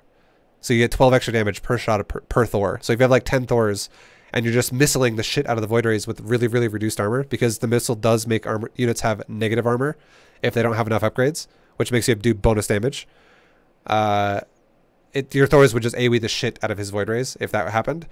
Or if you wanted to be in high impact payload, and let's say you were fighting more of a capital ship based army like Tempest or Carrier, you could lock his units down with the disable whatever the fuck the skill's called. I can't remember what it's called, but you can disable the unit and it can't attack. Yeah. And then your Thors could just like walk forward and just beat the crap out of everything. Because the thing you got to keep in mind is the reason why that would work is because the Thor for air to ground has more range than every single unit Protoss has in air. So you effectively siege him rather than him sieging you. So what unit you said though, in all those compositions, it was the same denominator, was like a Thor. Yeah, so for anything Thor's anti-air, great. It's like Thor and then a Viking, or Thor and Widow Mines, or maybe all 3. But yeah, you always want like a Thor in it. Thor always. Yeah, you don't want to skip Thor. Like Thor, especially if we're talking like the verge of like plat to diamond. Thor is definitely what you want to be doing. You definitely can if you're a much higher player, like we're talking like Masters 1 or some shit, or like GM. There are options. You do have a lot of options to work with here to do other things that you think are going to be creative and going to fuck up the Protoss. But those things they're more elaborate and they require more timing and more micro and harder to do. Thor is still, there are still things with Thor that you can combine them with that make it somewhat hard to do, but Thor itself is a very A-movie style unit, and it does ridiculous amounts of damage. And the reason why it's so good is because not only does it do a shitload of damage, but it also it can outrange every single unit that you're fighting against, air-wise. The closest comparison is a Tempest, which does 10 range, but a Thor has 11. Oh. For air, if you're in high impact payload. High impact payload is 11. The missile mode for Thor is 10. So make sure if you're fighting against capital ships, you're always high impact payload. Always. High impact. Okay. Yeah, it's like if you see missiles coming at your Thor, it's like how they shoot mutas and shit. You're fucking it up. Right. Turn that shit off right now, and go to the one where it's like a immediate. It's like hit scan. You know what hit scan is? It's where like it's hit scan. What it is if you shoot your gun in a game, it immediately hits the other target. It has no projectile travel time. Oh, okay. So if you're seeing projectile missiles, that's not the right mode. You need to make sure it's in the other one, because the fact that it hits immediately too is good.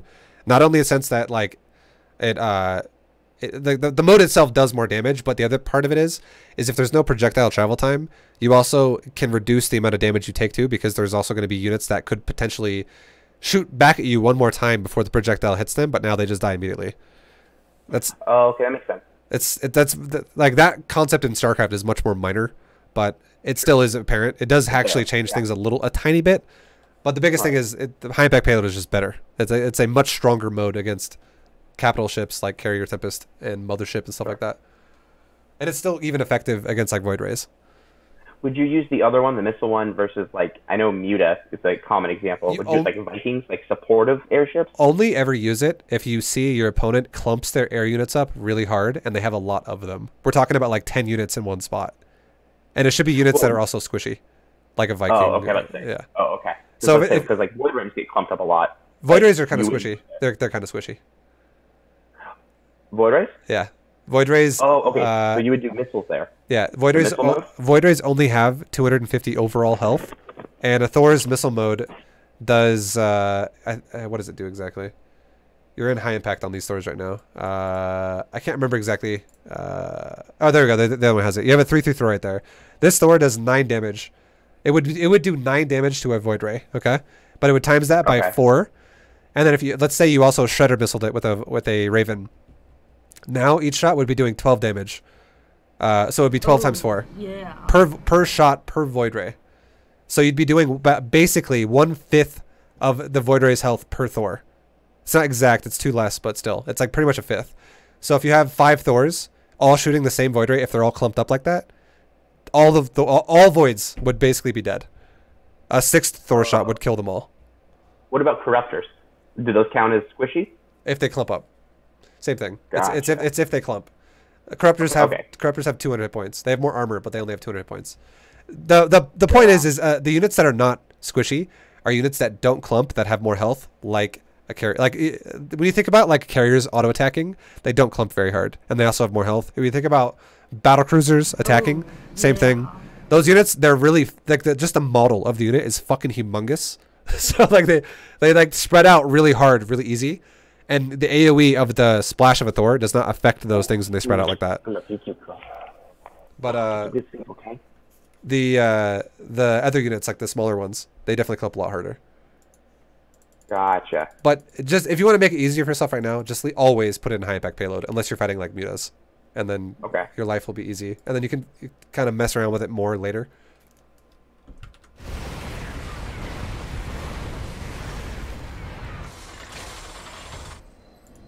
All right, we've talked a lot about a lot of stuff, but so far, are there any questions or anything on the top of your head that you're thinking about that you want to discuss? No, that covers it. That just the economics and costing, I think, is going to be just big. All right. Just kind of brings it to fruition. Like, I just don't have enough stuff. Yeah, it is. I would say the biggest problem so far that I've seen with what's going on, because your build was just kind of delayed for you delayed your own build yourself, which made you have these problems of being behind now.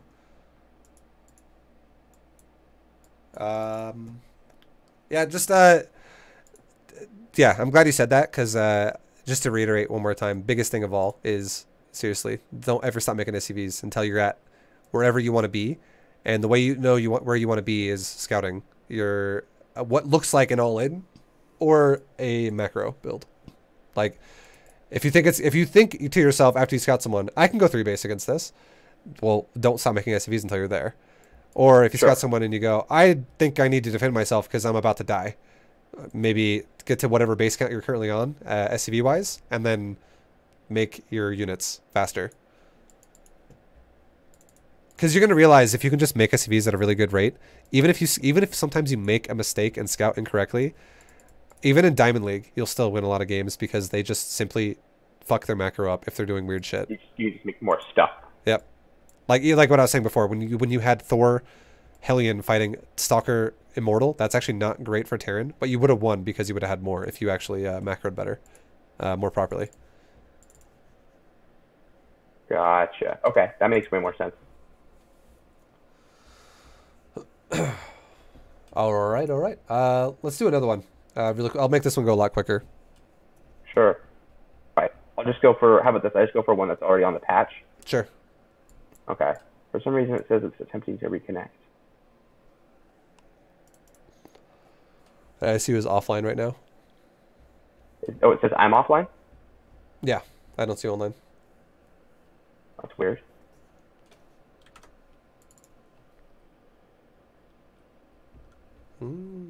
I can still hear you, so your internet's still good. I would say probably just reconnect, like leave the entire game, and whenever I have this problem, I would just quit the entire game and start StarCraft back from the launcher again, and then it's usually pretty good again. Okay, hold on. Let me do that. Okay. Okay, no, cool. That makes a lot of sense. I have like a little notepad. I was just writing some of that stuff down. Because that does resonate, especially just the economic cost. I never thought of it that way. Yeah. Like a budgetary sense. It definitely changes the pace of like your whole game, because that's why a lot of times whenever people ask about like strategy and stuff like that. If we're talking like Silver League, like just lower leagues in general, like they could be telling me, "Oh, ViBE, I have like 50 problems. Can we fix like maybe even like 10 of them to make me a better player?" And I'll look at it and go, "You have all these problems created because you have one core problem, and it's always the macro. It's all like if you fix the macro, all these problems go away." And a lot of new problems will appear because this game never has a fucking end, basically. Because it's like the better you get, the better your opponents get, and it becomes harder with new challenges. But you can at least get rid of those other problems you had before by fixing one core problem of macro. Right, which would be, okay, cool. Okay, I found I queued it up. Okay, sorry, hold on. I just got you back in, right? Yeah, I still can't see you. Just message me again because for whatever reason. Okay, never mind. I see now. Okay. I just messaged you again and we're good. Okay, cool. Are you back in the party? No. There you go. All right. This is, I don't even remember this one, but this one's just going to be another Protoss. Sure. All right, cool. Watch with others. Yo, guys, thank you for the subs, by the way. Sorry, I'm in a coaching lesson, but I'll go back through and I'll thank you all you guys. But I love you. I appreciate it. All right, so just throw me lobby host. And lobby host. You already did? Boom. Damn, bro. Yes, sir. Yeah, I don't remember this game at all, so who knows what happens. All right, we'll see. We'll see. Oh, yeah. Just thinking about what I can say now without trying to repeat myself. I do think this game in general that I saw last time was definitely you. I think it was you just hesitating too much about what you wanted to do and then just getting yourself in a weird spot. And yeah, weird stuff like that always throws me for a loop where I'm like, oh man, I found that's the thing where like I can do really good if no one bothers me. Yeah. I'm gonna watch this. I'm actually gonna really closely this game watch your SCV count. Okay. Like right there, a little bit off the bat, you've already missed 5 seconds. That's these things, they do add up massively. Sure. But I would say that the second the game starts, just a good tip or a good trick to have is you can see your mouse in the loading screen before the game actually begins. Put your mouse in the beginning or in the middle of the screen in the load screen. And the second the game starts, literally just green box it a little bit or just click the screen and make your worker as fast as you can. If you can just do that the second the game starts, that already is going to help you out a little bit. It's more important than anything else. Like once you get better and better at it, you can even try to like split your SCVs up and be like really efficient about mining and shit. But getting the SCV going as fast as you can is the biggest thing of all. Yeah. And then the other thing too is if we're talking about the little things here, re-rallying your natural after you build the SCV, re-rally the natural to your re-rally the command center to your ramp towards your natural, and as soon as the SCV spawns, re-rally it back to the mineral line, because your SCV had to go around the command center to build the depot. It's not huge, but it is something that'll help you. Okay. Because wherever I've seen you do that. Yeah, wherever you rally point the command center, the SCV pops out on that side. Right. So that saves you again like another 2 seconds of not having to run around, which also could do something like save you from getting supply blocked for 2 seconds, which saves your SCVs from being blocked, from not being produced for 2 seconds, stuff like that. Yeah. Sure. And then just try your best to always keep maintaining it, just in general. And then even like right now, I would say right now, start another SCV before it's even done. Because you can see right now too, if you look at it, look what's happening right now. Look at the depot and then look at your command center. You're actually popping SCV out right now and your depot's not done for 3 seconds. This is something small, but it does make differences. Yeah, because again, it's like 2 seconds now and then it's your second SCV now again 2 seconds, 2 seconds, 2 seconds. Like we talked about harder before. Getting back the Zerg mechanic very much just more different with larva. Yeah. So I've noticed that like I can't just like slam like this before. I'll just be like, okay, Q, like I would just keep tapping it. Yeah. It would always whenever it's available. But now it's like, oh well, I can't just line up 5. For sure. Zerg is definitely more forgiving in that sense if you fucked it up, because if your first worker and your second worker is a little delayed, but you don't let your larva cap and you make all 3 at once, and like right when the third larva pops out, you're like, all 3 at once, go. At least only 2 of your workers are gonna get fucked over by that, and not all 3 or all the rest. But yeah, with Terran and Protoss, if you miss it, you take it's a bit more impactful on how much it misses out on, like what you can miss out on. The thing about Zerg that's very unforgiving is injects. If you ever miss injects, it's the same exact thing. You're like, oh, I just missed 4 drones. Or 3 drones, rather. It's 3 now.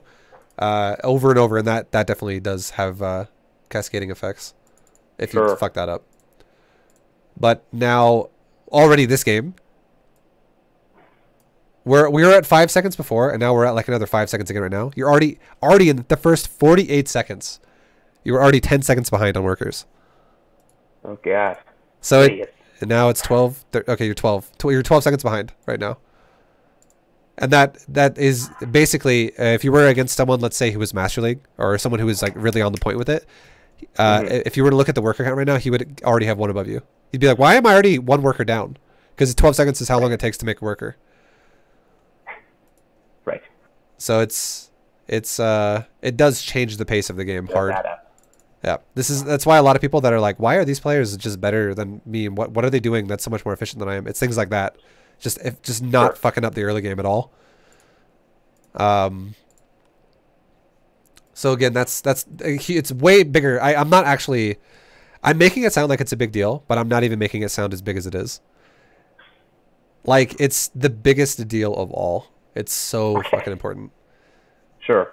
It'd be like showing up to an interview and for a job that you really want and you've been working your whole life for it, but you show up in your underwear after a night of drinking, and you threw up on yourself a little bit. It's like running down your chest, and you're like trying to shake the guy's hand, and you like wipe vomit off your fingers, and you're like, hey, nice to meet you. And it's like, well, I've heard that a lot. Well, you know, everything up to this point might have mattered, but you know, this was the interview was actually super important. No, like I don't know. But you get what I'm trying to say. I get it. Yeah, totally. And look, like same thing, right here, right now. Even though this guy does not have a natural, and he actually has, he has double gas. He has a gateway, a forge, and a core, and now 2 cannons. I'm gonna ask you really quick. What do you think should happen right now for you?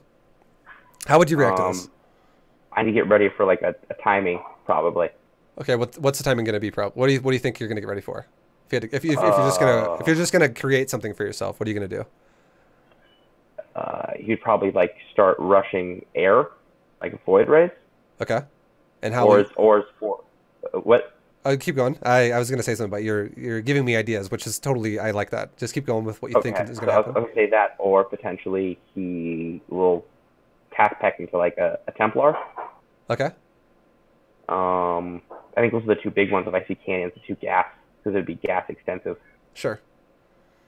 And he also has no natural, which is kind of weird. Yeah. What are you gonna do what's your build gonna do to react to this? Well, I can tell you in hindsight, I'm gonna do nothing but stay to the script. But what I could do is, I guess that's actually a good question. I would keep making this natural, but then as opposed to just doing business as usual, maybe would I pop down like another factory quicker, or make more? I'll say be more focused on production first. Sure. So if I were to see this, okay, this is how I would react to it, and we'll compare it to what you said to what I'm going to say as well. You're not totally wrong. You have the I feel like you have a good mindset about how you're thinking about it with the gas, and you're thinking about tech. That's good. You should be thinking to yourself, all right, he's got cannons. He's got the ability to tech really fast. Now, when you think about it like this, where he's got cannons, you have to think about it in the sense that it's very, very unlikely that this guy is going to go for a tier 1 timing. Because a tier 1 timing, why the fuck would this guy make cannons if he's going to go for like a gateway timing? You know what I mean? Right. Because at that point, all he's doing at that point is he's delaying his own build. Because if you think about it like this, if you go for a natural and this guy goes for cannons at his natural and he doesn't actually take a natural, even if you were to attack him and he were to be going for a gateway timing, he would still crush your army with just stalkers or zealots or whatever the fuck he would make off of tier 1, because he's making mass tier 1 instead of going for a natural. So there's absolutely no reason to make a forge here if he's going to go for gateway units. Otherwise, all it does is like, It'd be like saying, I'm going to attack you with gateway units, but instead of doing it really fast, I'm going to do it 45 seconds later for no reason. So it makes no sense if you were to do that. So instead, it's going to be guaranteed tech. He's going to use these cannons as a way to skip the early game to get to either a Stargate or possibly a Dark Templar, like you said. I agree with Dark Templar. So if I were you, what I would do is I would be greedy in this situation. I would still make my command center just fine. I would not go crazy on production. I would instead maybe make a little bit of a faster engineering bay and make turrets. 1 turret per base. And I would still produce off of my current production I had, but I would still also, I would try to also get a follow-up scout with some way that I could. One great way to do it would be you could make a Reaper. Just make 1 Reaper. And the reason why you would do that is not to go kill his probes, not to kill his fucking units or anything like that. It would just be to jump into his cliff on the high ground. Because you can jump, you see where like his cannons are? If you look to the left of that, that is a cliff that you can jump up into his main. You can just, a little crevice where it's not like right above the ramp. Yeah, you could jump up there, and you could circumvent the cannons that way, and you could go back and check like later when your SCV's dead, and go, all right, did you expand? Or maybe even better case scenario, what tech are you making? Like just run around his base, because you can expect that they're very unlikely that there's going to be like a stalker here, or something like that. Right, because it'd be counterintuitive. So, and then on top of that, if you scout his whole base and you go, okay, there's no actual defense in his main mineral line, and there's no natural. I first, number one, most important thing, I scouted, and I now have a better idea as to what I'm fighting against. It's 1 base Stargate or some shit, and his units are not out of the Stargate yet, and there's nothing to. Now, let's say you take it 1 step further, and you're like, no, but there's also nothing defending his mineral line.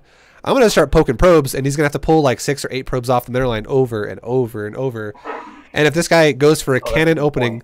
Yeah, if he goes for like a cannon defensive opening but does not cover his whole base in cannons, well, it's obviously not a good build for him.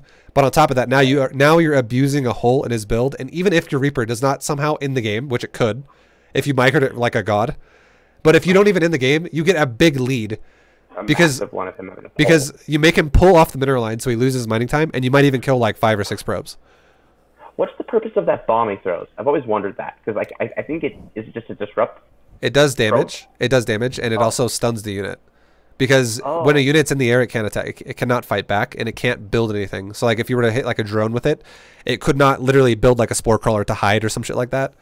And if you hit like a unit with it, like let's say you're fighting another Reaper with your own Reaper, and you hit it, you get 1 free shot off while it's in the air because it's stunned, and also the grenade does 10 damage. So, is the use of grenades like if you're about to last hit like a drone, you do that so they don't go into like a spine? Yeah. And like cancel. Sure. Like, yeah. Okay. That's a great way to use it. It's also good to use it on if you use it on like the center of probes, it's totally fine too. Because if you hit all these probes, let's say you hit like 5 probes with it, they all take 10 damage, and 10 damage is the same amount of damage. Yeah. Huh? They physically can't mine while they're in the air. It basically is like him moving the probe back and then moving it forward again to the mineral line. Gotcha. But the damage itself is also the equivalent damage to a light unit, which is what a worker is. Every worker's light. But it does the same amount of damage as a full like 1 auto attack of a Reaper to a light unit. Oh, okay. Good to know. I think it's out of Reaper. I feel like there's situations like this where a Reaper could totally destroy it. I'm not good at like the Reaper thing. Yeah. Actually, I can't remember how much damage a Reaper does. I think I'm lying there. I think a Reaper might do like 6/6 to a light unit. I actually have to look at that. I totally forgot now. I know a Reaper does 4/4 to a non-light. I can't remember the light one now. Man, I'm sorry, but I'm gonna have to make a bad review. Yeah. But perfect. Look at this. There you go. Stargate. It's exactly why I said if you would just make an engineering bay and make a turret a little faster, you're fine. Like, there's no reason to worry about having crazy bunker defense. There's no reason to worry about going crazy production here. Because, like I said before, there's no reason why he's going to make gateway units if he's going cannons like that really fast. But yeah, it's just, and then you can see everything with the Reaper. The Reaper is actually super nice. It's actually something you're going to use a lot more as Terran, the higher you get. Right. Like pretty much every matchup. It's weird though, because I don't know. I feel like it's the same concept for Zerg, because I know like when I was watching the Zerg videos, when I would see this, it would be like, hey, like you can't just like do a timing into that with like roaches. You want to like look at that and be like, okay, this is what's going to happen. Put down 2 spores or whatever. But it's funny because my brain doesn't compute that with like different races. Yeah. But it's the same thing. So I think I just have to like shift that over. Yeah. It's the same thing. Also, that the Bronze Gym build that I showed you, like every single Bronze Gym build and every race, the builds are good up until seriously like Diamond, because I also have people that are Zerg like, ViBE, why does this Zerg Bronze Gym build kind of suck now against Terran and like Diamond too? I'm like, because not every Terran's gonna play greedy, and it only works against greedy Terrans, or really really all in Terrans that are gonna just go for this like mass fucking Marine build or something like that. But if they go for like a standard build, you're gonna walk into a wall and die to like a tank. Yeah. And then you're just getting behind yourself. So like all these builds have they're just like well-rounded to deal with a lot of players, but they definitely have weaknesses against players who know how to react and go, oh, he's being this, I'm gonna react to that and be greedier or I'm gonna do that. whatever. But yeah, if you think about it though, let's just say right now, okay, I'm gonna give you another a little like on the spot moment here. Okay. If you had a Reaper, okay, instead of this, like you can even have a Marine, it's totally fine. Having one Marine and one Reaper is a fine opener, but let's just say no bunker. Instead, you have a Reaper right now, and the Reaper is currently jumping into his base, and you just now saw double Stargate and no natural. What would you do? Okay.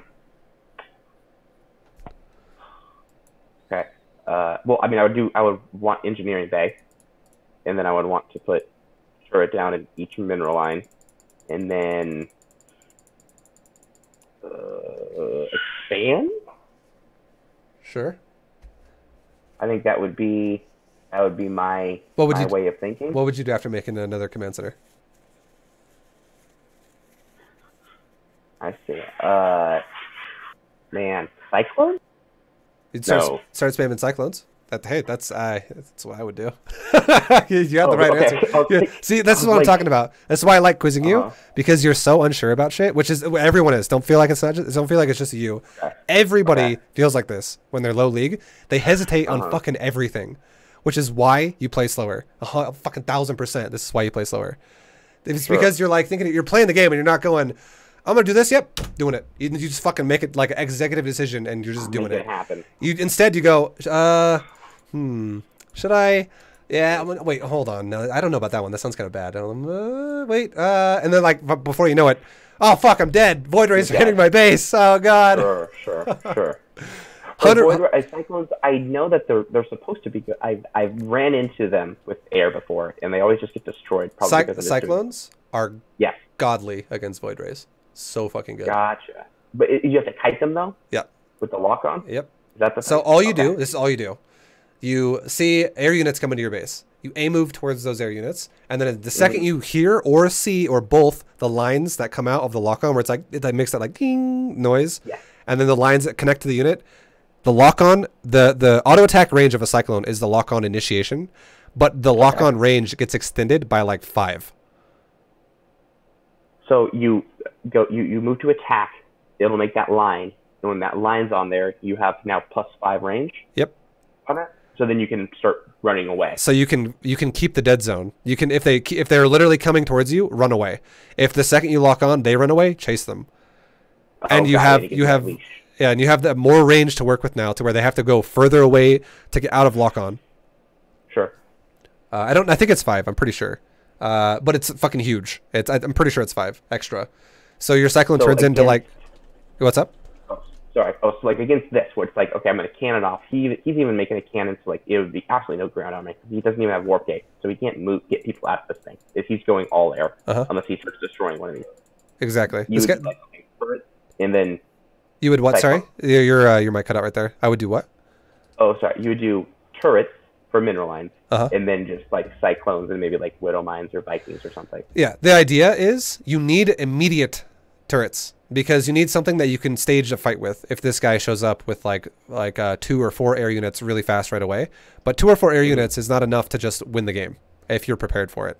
If you have, let's say, 2 Cyclones and a turret, and he goes to either one of your bases, 100% you could defend that by repairing that turret and using your Cyclones to help support it. 100%. And then also you could be making more Cyclones behind that.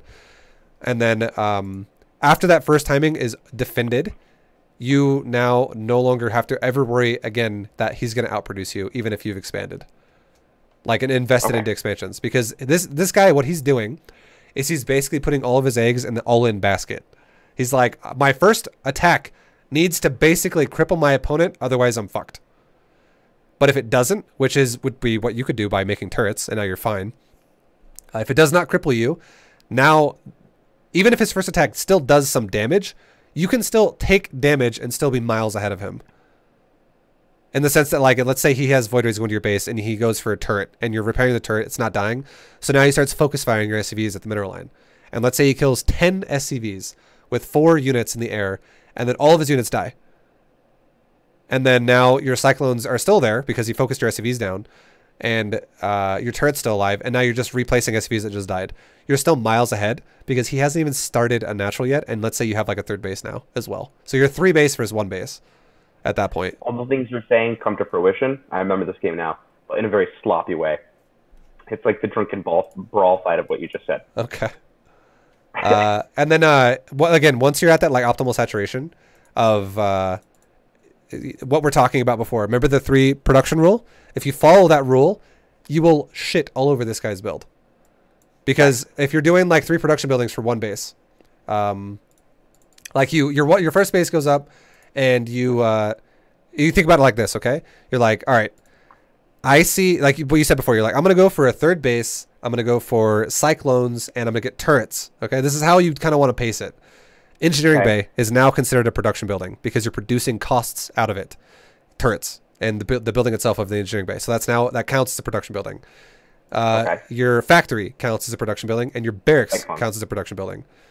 Because you made a Reaper, you scouted him, you made a Marine to be defensive against like a probe, maybe harassing your command center being built, and now you're making Cyclones. So those are your costs until you're saturated on 2 bases. And once you're like mostly saturated on 2 bases, you can start, and now you're like, your reaction was, I'm going to start a 3rd base, which is good to go. That's totally fine. But now you're going to start a 3rd base, and now once you're ready to start your additional 3 production buildings, you could be like, all right, do I want to add on 2 more factories and an armory? Maybe I want to add on 2 factories and a starport. Maybe I want to add on 1 extra factory, a starport, and an armory. Maybe I want to add on 1 factory and go double armory. Something. It's just 3 extra buildings. That's it. Just make 3 more. And this is off of the 3rd base or the 2nd base? This is off the natural while you start the 3rd. So with the natural I have, I can now it gives me access to start using the 3 buildings I made? The general rule of thumb? Mm-hmm. But you don't start building them until you're over half saturation. Like we're talking like 10 plus SCVs on the mineral line, then you start building them. Right. So the first gives me the infrastructure to make them and cover those costs. And the second one gets me to make the stuff out of them. Yeah. And then the 3rd one gets me the additional 3 buildings. This is why I tell you this, just to make sure you fully understand why I'm giving you these numbers, and I'm not just pulling numbers out of my ass, basically. Sure. So if the mineral line is fully saturated, okay, 1 fully saturated base, and you're working off of 3 production buildings, you will very slowly build more money up than you can spend, just barely. Now, if which allows you to expand again while building up your shit. Now, if your mineral line has like half saturation, we're talking like 10-ish. 8 is half, but we'll say 10. I like 10 because 10 is a solid, like, safe number to work with, and you don't fuck yourself over. 10 is enough to not only maintain production of everything you have, depots, extra bases, gas refineries, and putting your SCVs on gases and shit like that, and like making sure they're still mining. Just SCVs not mining minerals because they're doing something else. And then also the cost of production buildings without fucking over your SCV count. Like you can still now, on top of everything else, around like 10 SCVs in the mineral line, you can now also build extra production buildings and not be like, oh, I got to cut SCVs to do this. It's enough to your rate of mining is enough to support all of that. To sustain. Okay. And then the timing of this as well is, by the time those production buildings are actually ready to seriously start producing and making constant costs come out of them, your SCV count should be done on your natural, which is now enough to sustain your next round of production. And now it's the same exact thing. It starts over again. Now you have 2 bases doing the exact same thing 1 base was just doing before. And now you're barely mining more than you can spend. And that's where the 3rd base comes in. Now you still barely have enough to maintain supply depot production, to maintain unit production, to maintain upgrades if that's part of it, and to slowly keep making SCVs. Like you're still making them as fast as you can, but it's like the rate is just going up. It's not like super fast. You know what I'm trying to say? It's like the rate is climbing gradually. With the income you get though. So Yeah. it makes sense. It doesn't cut costs in anything else. It's not like you're eliminating factory production for 20 seconds to do SCVs, and then you make a unit, and now you have to eliminate SCV production for 5 seconds to make that unit, and now you're back to SCVs. It's like up and down everywhere. If you have it inefficient, it's bad. It's gradual production is great. That's the way you want to go for. And then once I love how if I shift my mindset to like the manager of like a Burger King chain with overhead and it's really tight on money, yeah, it makes me a better StarCraft player. I'm like, now this makes sense. Yeah, man. You gotta like manage your money. Yeah. Yeah. And then once you have the third base going, it's the exact same thing again. You do not start the next 3 production buildings until you're fully saturated on that third base, like 10 plus on that base, because by the time the production's done, you'll be fully saturated, and you'll have a 4th base. And you can kind of stop, by the way, adding on production buildings after the 3rd base in most of your games. And the reason why is because at this point, off of 9 production buildings, you will have a 3-3 max army with these costs around that point. Like, you're going to max your first time. But what about those long games, though? Because there's games you've played where you have, like, 17, where you have, like, 7 starports and, like, That's 14. That's when I've already maxed. Oh. So you'll max out off this initial production, and then once you max and your armories are done, your depots are done, your 3-3, your max supply, you don't have to worry about these expenses anymore. The only expenses you need to worry about at that point then are command centers for extra, or like 1 command center by 1 command center by 1 command center for like the extra orbitals and planetaries that you'll get throughout the game, which also increase and inflate the shit out of your income if you have extra orbitals. But then also to give yourself the ability to tech switch or to just inflate the shit out of your production, like going from 9 production buildings to now 16 or 14, something like that. Makes a lot of sense. Okay, sure. Because then you're maxed and you actually can't spend your money anymore, and now you want something to remax with faster. Okay. So you have to manage your money a lot, just like that all the time. That way you're not just crippling yourself over and over and over and over. Sure. So you're going to see me do the same script build, because again, I'm glad that this issue was brought up though, of like the money, because that conceptually that makes more sense. Because like here we would kind of want to go off script. Yep. Because your opponents don't do the same build every time, and like StarCraft is a game of reacting, and that's why this game is so hard, because it's always different, depending on what they. Because like even if your opponent does the same build, this build could still be different if instead of the Void Rays coming to your main, instead came to your natural and attacked you in a different way. It makes the game different again. It's like you have to always react to different shit all the time, and your brain is always active when you play this game. But yeah. Like you can see right now, these Void Rays, they definitely just shit all over that turret. But just imagine if there were Cyclones here, and let's just say you scouted with a Reaper these Void Rays because you were like, oh, he's going double starport, and now I'm expecting Voids. And then you have two Cyclones, and you know he's doing it. So let's just say even more on top of that, one step further. You build a depot on both edges of your base, down below your natural mineral line on like the cliff side, and you build a depot like up on the top right of your main against the cliff side. And you have your Cyclone sitting kind of like near the ramp between your bases. And whatever direction he comes from, your Cyclones could go that direction really quick and cut them off. And now your Cyclones literally go lock onto his Void Rays before he even gets in your mineral line. And if he does not run away, you run away from, and he chases you, you then kite him into a turret.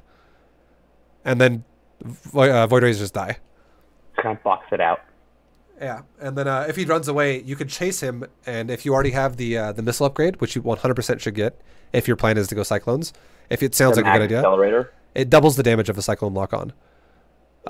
So your missiles do 40 damage each time they shoot instead of 20, which is 40, 40, 40, 40, 40. It only takes, what is that? 7 missiles to kill a Void Ray. And then seven missiles will go off in about 5.8 to like 6 seconds. Every missile shoots like every 0.8 seconds. Yeah. Sure. Ish. It's not exact. It's an ish because it's not actually an attack speed on this spell because it's a spell, but it's definitely faster than 1 second. And yeah, and then you're just fucking solid right there. That's just like really, really good. If that would have happened. Yeah, happened a little differently. But yes, I like the strategy we have. Yeah, because you can see right now too, like in this game, look at your money, okay? This is exact opposite. I like this though because of what kind of happened here. Right now, we just had our first 3 production buildings as the barracks, the engineering bay, and the factory, okay? And then that was your first expense. Your second expense could be the second and third factory and 1 armory. And now that's your next 3 for the 6. And now you only have 1 more armory, and look at your third base. It's fully saturated, but look at your money. You're running 3 base saturation off of 7 production, which is why your money is so high. So how many more do I need though? 2 more. 3, 3, 3. Yeah, no, you only have 7 though. You need 9. Oh, okay. Gotcha. So if you had an extra 2 factories here, producing just like, let's say, Thors or more Hellions. Thors, it would equal this out. You would, and also, I think you also supply blocked a bit here. But if you were like maintaining supply, maintaining your production on your 3-3-3 cycle per base, and then you're also starting like, I don't know if I just said this, but you're starting a 4th command center, you'd be definitely spending your money a lot easier. You'd be having a lot more efficient. It'd be more manageable, yep.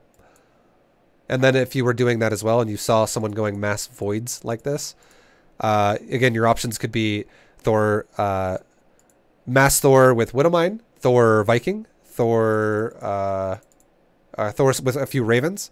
All of these options would shit all over Void Rays, especially if you have a lot of them. Okay.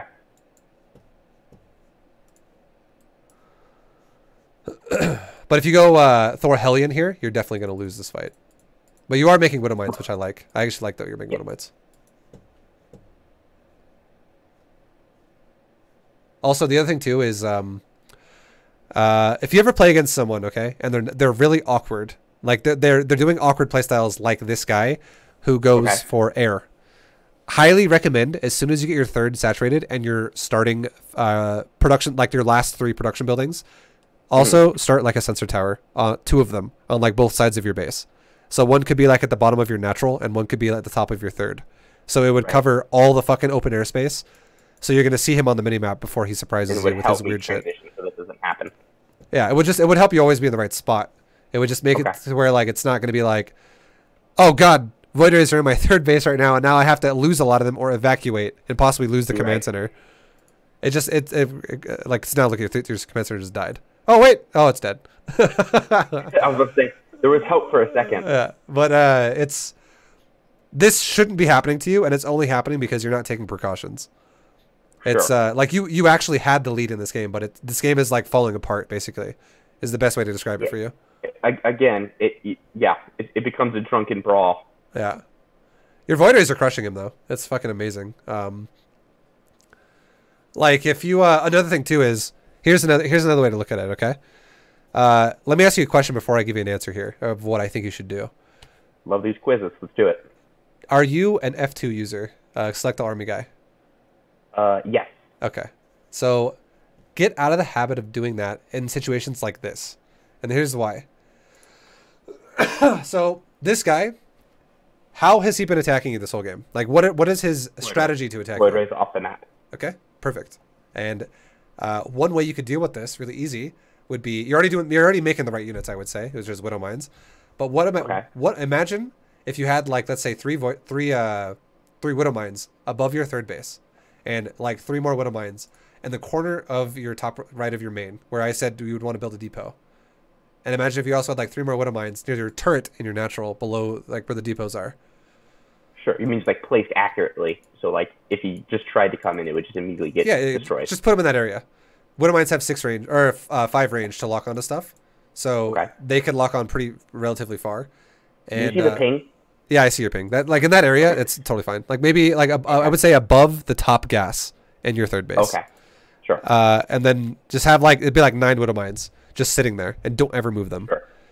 And if this keep them there. And if this guy ever decides I'm gonna attack you with my voids on the side of the map, and he flies into a bunch of Widow Mines, it's automatically going to become inefficient for him to do that.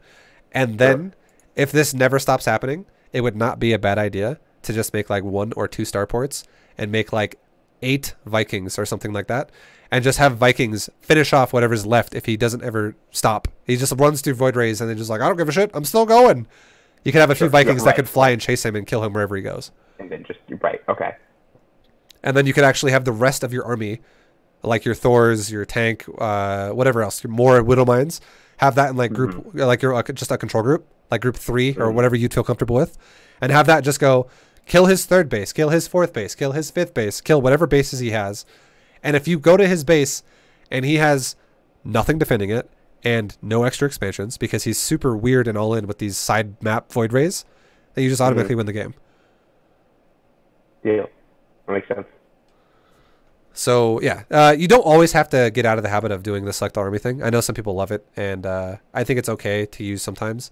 But if it's only if I've noticed that like it was a huge pain in the ass with as I got higher level with Zerg. Yeah. And I had Overlord placement that I made into Overseers because they then became part of the army and weren't as just like production. So then it would move them, and I'm like, oh yeah. So I think I start to try to put them like on a hotkey. Yeah. And then just take them out of the hotkey. Yeah, yeah. That's it is better honestly to use hotkeys the longer you go. If you're a select all army user all the time, it is a overall bad habit to use as like a crutch. Sure. But yeah, if you this guy has seriously like no real army. His army is very, very, very susceptible to a few Widow Mines and a couple Thor hits. So yeah, if your army was just kind of like spread out, and the beautiful thing about Widow Mines is you literally burrow them and you forget about them. You don't even have to use them again. They can just sit there. And then they just repeatedly kill void rays. And just all you got to do is make sure you upgrade drilling claws, even if your plan is not to move them. Because not only would it buff your Widow Mines with your main push in case his void rays were defensive, but it also makes them permanently cloaked. So it says this unit is revealed while reloading, and the cooldown is 29 seconds. So it's revealed for 29 seconds. If you do not have drilling claws, if you do have drilling claws, it's permanently cloaked as soon as it goes underground, whether it's shot or not. Oh, whether it's reloading too. Yeah, yep, it's always cloaked if it's got drilling claws, because you can see it on if you click the Widow Mine, you can see it on the drilling claws upgrade. It says this unit burrows faster and is no longer revealed while reloading. While reloading. Okay, good to know. So that'd be super easy if you had that upgrade while dealing with somebody who plays Void Ray style like this. Just placing them. Right. Yeah. And you could actually, the way you'd kind of micro it is if you were attacking his base and he was defensive, you could attack his base with your Thors, and then as soon as his Void Rays come out, you walk your Widow Mines into the Void Rays and you burrow them. And then if he stands there and lets you do that, if he's on a move, 100% what'll happen is your Thors will shoot a Void Ray, and your Thors will start getting attacked by the Void Rays. They'll try to go to your Thors. But if he physically micros it himself with like hold position, or he focus fires your Widow Mines, if you have enough, we're talking like maybe like 15 Widow Mines or like 12 Widow Mines, you can still walk into him and lose like 3 or 4 of them and then burrow and still kill all of his units. If he doesn't. I mean, if you want to see these puppies go offensive, you better see minute 17. Okay. That'll knock your socks off. But yeah, you have the right idea though. The Widow Mines are great. Super good. They just fucking destroy Void Rays if he lets them get hit. Yeah, which he does.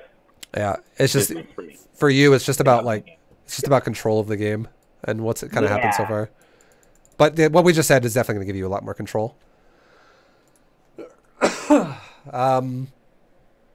You're still ahead. You're still overall doing better than he is. But again, I feel like the biggest concern for me to you is definitely your in these situations where you're not sure what to do. If like you're like, do I want to attack? Do I want to defend? Weird players, sensor towers will be great, and all players scout for thirds. Always scout for thirds, even if you're not going to attack right this second. Always scout for thirds. Like it should be something you should be doing like every minute or 2 minutes. If scouting. Yeah, if the game is not currently having these massive fights over and over, like in the middle of the map kind of a thing, pretty much this is how you should look at it. Every time your army leaves your base to move towards his, every single time, you should know if he does or does not have a third base. Every time. Okay. If you ever if you ever move out on the map and you go, I don't know if he's got an expansion, that's a mistake. And you need to figure that out right now before you decide to move out. Because if he doesn't and you move out, you're opening yourself up to the possibility to die. Sure. I will take note of that. It's noted. Also, the reason why I just watched that fight a second ago, the reason why you lost that fight at his base is because you burrowed within detection radius of a cannon, and a Widow Mine actually has one less range than a Void Ray. So Oh, he good to know. started killing your Widow Mines out of range, which is why I said drilling claws is so important, because you can walk into his voids and then burrow them like immediately, and you And just then it blow won't them be up. an issue. Yeah.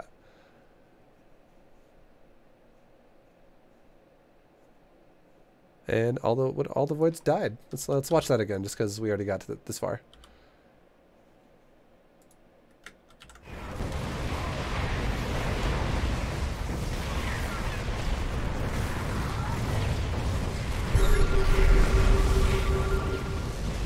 See how he's clumping up?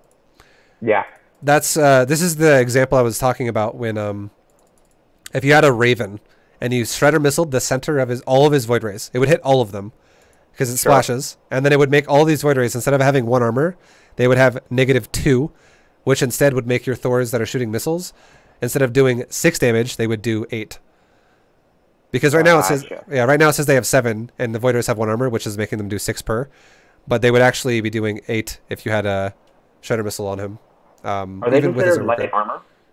No. So they would be doing a smaller number. They would be doing a smaller number. But the reason why it's good as well, though, is because it has 4 attacks. So you multiply it by 4. Gotcha. I'm pretty sure this little mine under Nymph is like he's the player of the game. Yeah, it definitely helps a lot. But look at all the voids though, and how weak they already are. And just imagine if all your Thors were on the missile mode with him stacked like this, and he was also shreddered. All the voids would have died in one volley, one round of shots, and not even one Thor would have died then. Gotcha. And notice how too. This is the other thing I was talking about. I'm glad you just talked about the Widow Mine. Remember when I said a second ago about how if you run a Widow Mine into void rays and your Thor shoots the void ray will then, if it's on a move, it'll immediately go to the Thor and skip the Widow Mine. It's exactly what's happening right here. If the Widow Mine does what? If the Widow Mine is walking to a void ray, it is actually a neutral unit. It's like an SCV that's not being not auto attacking or not repairing. It's considered neutral. Oh. So if there is a unit in the vicinity that is aggroing the enemy units, that is currently aggroing them, the Widow Mine will not become a hostile target until it is now actively shooting a Widow, getting ready to launch a missile at them, basically. But then it's too late. Gotcha. Yeah.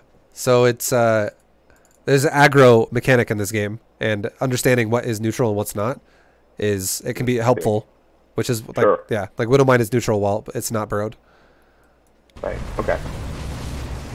It'll still get killed if there's nothing else there, but if there is, the AI will always target those. Also, your Widow Mine didn't even go off there. It was all Thor. Oh man, I was anticlimactic. That's actually really good though. It just shows you the power of Thor, as well. Sure. It's fucking Thors that's a good point. Thors are pretty fucking good, man. Yeah.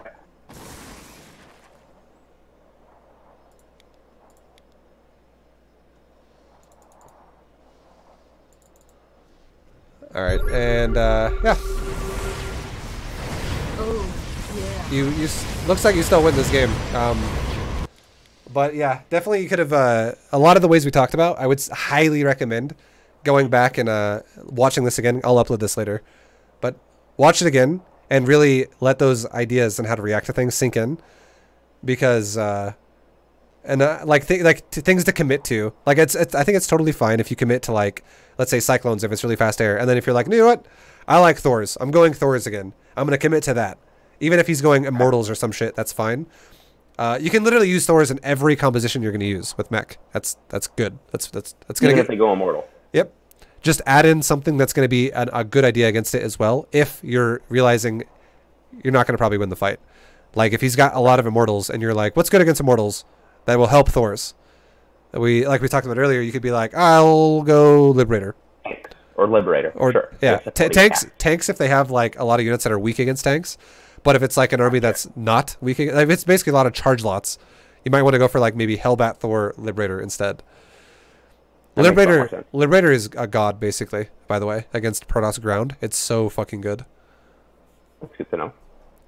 Because if I were to ask you this question, how many shots when the Liberator is on the ground siege mode, how many shots do you think it takes to kill a Zealot for that thing? When a Liberator's in siege mode? Yeah, like when the Liberator's going to okay. 3? Okay. And how many shots do you think it takes to kill a Stalker? Same. 2, 3. Okay. And then how many shots do you think it takes to kill a Mortal? Oh, 5? I'm doing the math in my head. Yeah, it's without upgrades, it's 3 first. You were right, by the way. But okay, now here's the other thing. How fast do you think it shoots? How fast do you think a Liberator shoots and attacks? Oh, like once every like 3 seconds? It's once every second. Oh. It's like it's okay. So when they siege it, like the light turns blue. We're not shooting yet, right? It has to turn white. Yeah, it has to be like the solid. Well, like I don't know about the blue thing you're talking about. You're crazy. But, no, definitively like a blue line. Like when they're sieging, like it makes it like turn like a color. Okay. And then it turns white, right? Yeah. You've like, never seen that? I know there's a siege animation where I don't think I'm on drugs. It unsieges and sieges, but when it sieges, it doesn't immediately shoot the second it starts sieging. It does have like this 2-second transition time. But if you think period. Sure, the blue period. I'll take your word for it. But Okay. the thing about it is if you do not have weapon upgrades, yes, it is 3 hits. But if you do have weapon upgrades, it's 2 hits. And every time you upgrade weapons on a Liberator, it starts at 80 by base, and each weapon upgrade makes it to +5. So it goes 85, 90, 95. That's a good scale. So Immortal, if it's +3 upgrade, how many hits is that? So an Immortal has 3. Wait, you're talking about how much damage does Immortal do? No, how much would a Liberator? How many shots Okay, kill okay. Immortal? So an Immortal has 300 hit points, and whenever its shield is ready to go, it procs a bonus 100 shields, which gives it 400. And then if a Liberator is the first thing that shoots it, it will proc it, and it will have to chew through it, guaranteed. Okay. So you'd have to just do the math of how many times 80, 85, 90, or 95 go into 400. And that's how many shots it would take to kill it. And 80 is base, Gotcha. 85 is 1, 90 is 2, and 95 is level 3 weapons. Gotcha. And then it's still pretty fast, though. And then the thing about it, too, is if you have like 6 Liberators, it gets a lot faster, a lot more out of control really fast. Because Do you treat Liberators the same way you treat like Broodlords and Zerg, where you're like 8 is like a great number, or is it different? Yep. Okay. Those are the Broodlords of the Terran. But you micro it differently, though. The way you kind of micro Liberators with Terran is you don't just siege them all at once. You don't like go up to his army, find it, start auto-attacking it, and then siege on him. That's the wrong way to do it. Instead, the way you do it is you scan ahead of where you're going, or scout ahead of where you're going with maybe like 1 Hellion or something like that. And you go, oh, there he is. I'm going to start sieging right now. Like, not all of them, like 2 of them. And then leapfrog 2 more. And you shove him backwards, basically. That way, if he wants to attack you, he has to run into already sieged Liberators. And then he gets to your Thors and your Hellbats. So it's like a buffer. You make it so he has to go through that zone to get to you. You just Okay. you just continuously shove him backwards. So if he stays in it, he's going to stand under Liberators and fight. But if he keeps backing up, you don't unsiege all of them at once and then resiege all of them, and unsiege all of them at once and resiege them. That's bad. Instead, you unsiege the back and move them to the front. Unsiege the back, move them to the front. Unsiege the back, move them to the front. There's against someone who has used a Liberator. There's a spot that he used, and it was like here. Sure. And it was almost impossible to get him. It was insane. And I was like, I felt like I was being abused. Does every map have something like that, or is it just this one? A lot of maps do. But here's the thing, though. You're not actually rushing Liberators either. So you're not going to really abuse that on the economy. You can if you want in the future. But with the way I'm kind of telling you to do it, it's not going to be rushing Liberators first. It's going to be adding in Liberators later on. After you realize, yep. After you realize, okay, this guy's going mass immortals, I might want some Liberators. Okay. And at that point, are they good against air? Certain types, but they're better against Zerg air than they are against Protoss air. Against Protoss, you'd be better off making Vikings and Thors and Widow Mines and stuff like that. But against Zerg, they're amazing against mutas. Liberator's good against Zerg air. Got it. They're okay. They're not the greatest against Corruptor, unless... Like, here's the thing. Liberators perform weak against things with lots of armor. And a Zerg unit has all of its health in one category, which is just health. So all of the armor upgrades to Aspire, like a Corruptor, is all affected by that. Same with a Muta. But a Muta doesn't have a lot of base armor, so it gets shit on by a Liberator. But a Corruptor does. A maxed armored Corruptor can have 5 armor. And it really weakens the amount of damage a Liberator can do. But with, so like, and also the fact that mutas are also light. They're just really good against mutas in general. They're great because they do bonus damage to light and they hit really hard against units with a lot of armor. But units with a lot of armor, especially if they also spread out, Liberator performs really weak against. So if you have like 10 Corruptors fighting 10 Liberators and each Liberator is shooting its own Corruptor basically because they're all spread out, or all 10 Liberators are shooting one Corruptor but that one Corruptor is not touching any other Corruptors, at best, one Corruptor would die in that fight. And then all 10 Liberators would die. Like Corruptors, Corruptors shit on Liberators really hard. You need a Raven to reduce their armor, and also you need them to stack up to make it work right. Otherwise, it's terrible. See, you never used Ravens though in your series. No, I didn't because it's a spellcaster. I also don't really recommend using spellcasters till Diamond, and my series was mostly based around like what you're talking about was based around Bronze to Plat. Gotcha. Okay. Because you don't really want to be doing too many micro techniques too hard if you're struggling before Diamond. Then it becomes a situation of I just need to macro better, 100%. Right, and focus on that. Yeah. Okay.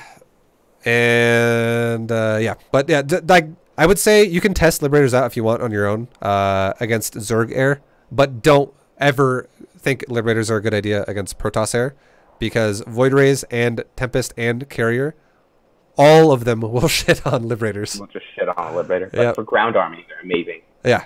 They're super good because it sieges. It gives you the ability to siege.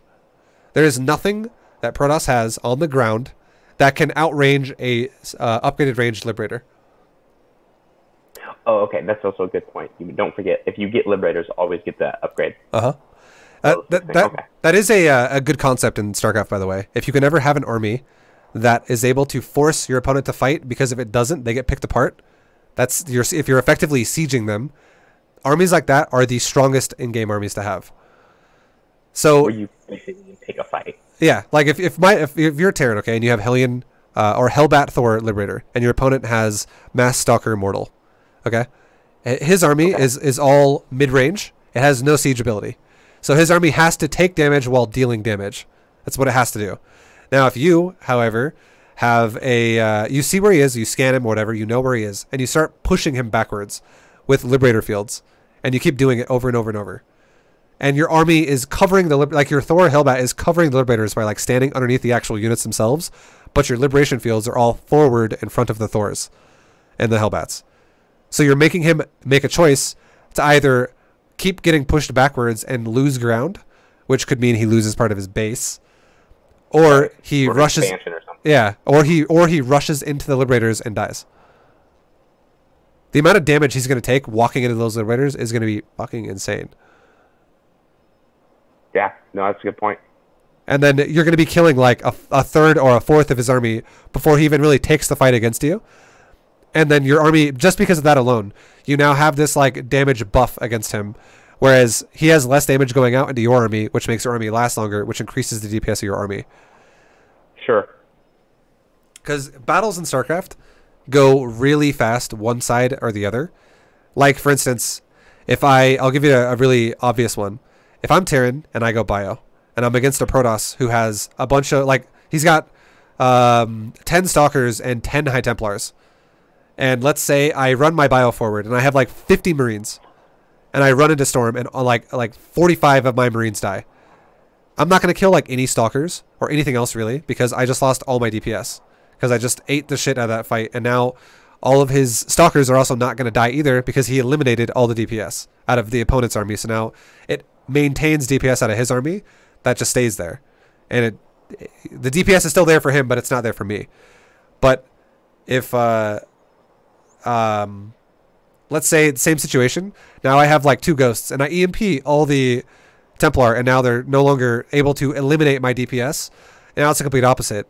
Now all my Marines are there, and they're just eliminating his Stalkers at such a fast rate that he can't actually like out DPS the medevac healing of my army anymore, and like his army just disappears immediately because I eliminated his actual DPS of his army, which was Storm, and my DPS is now reigning supreme, basically.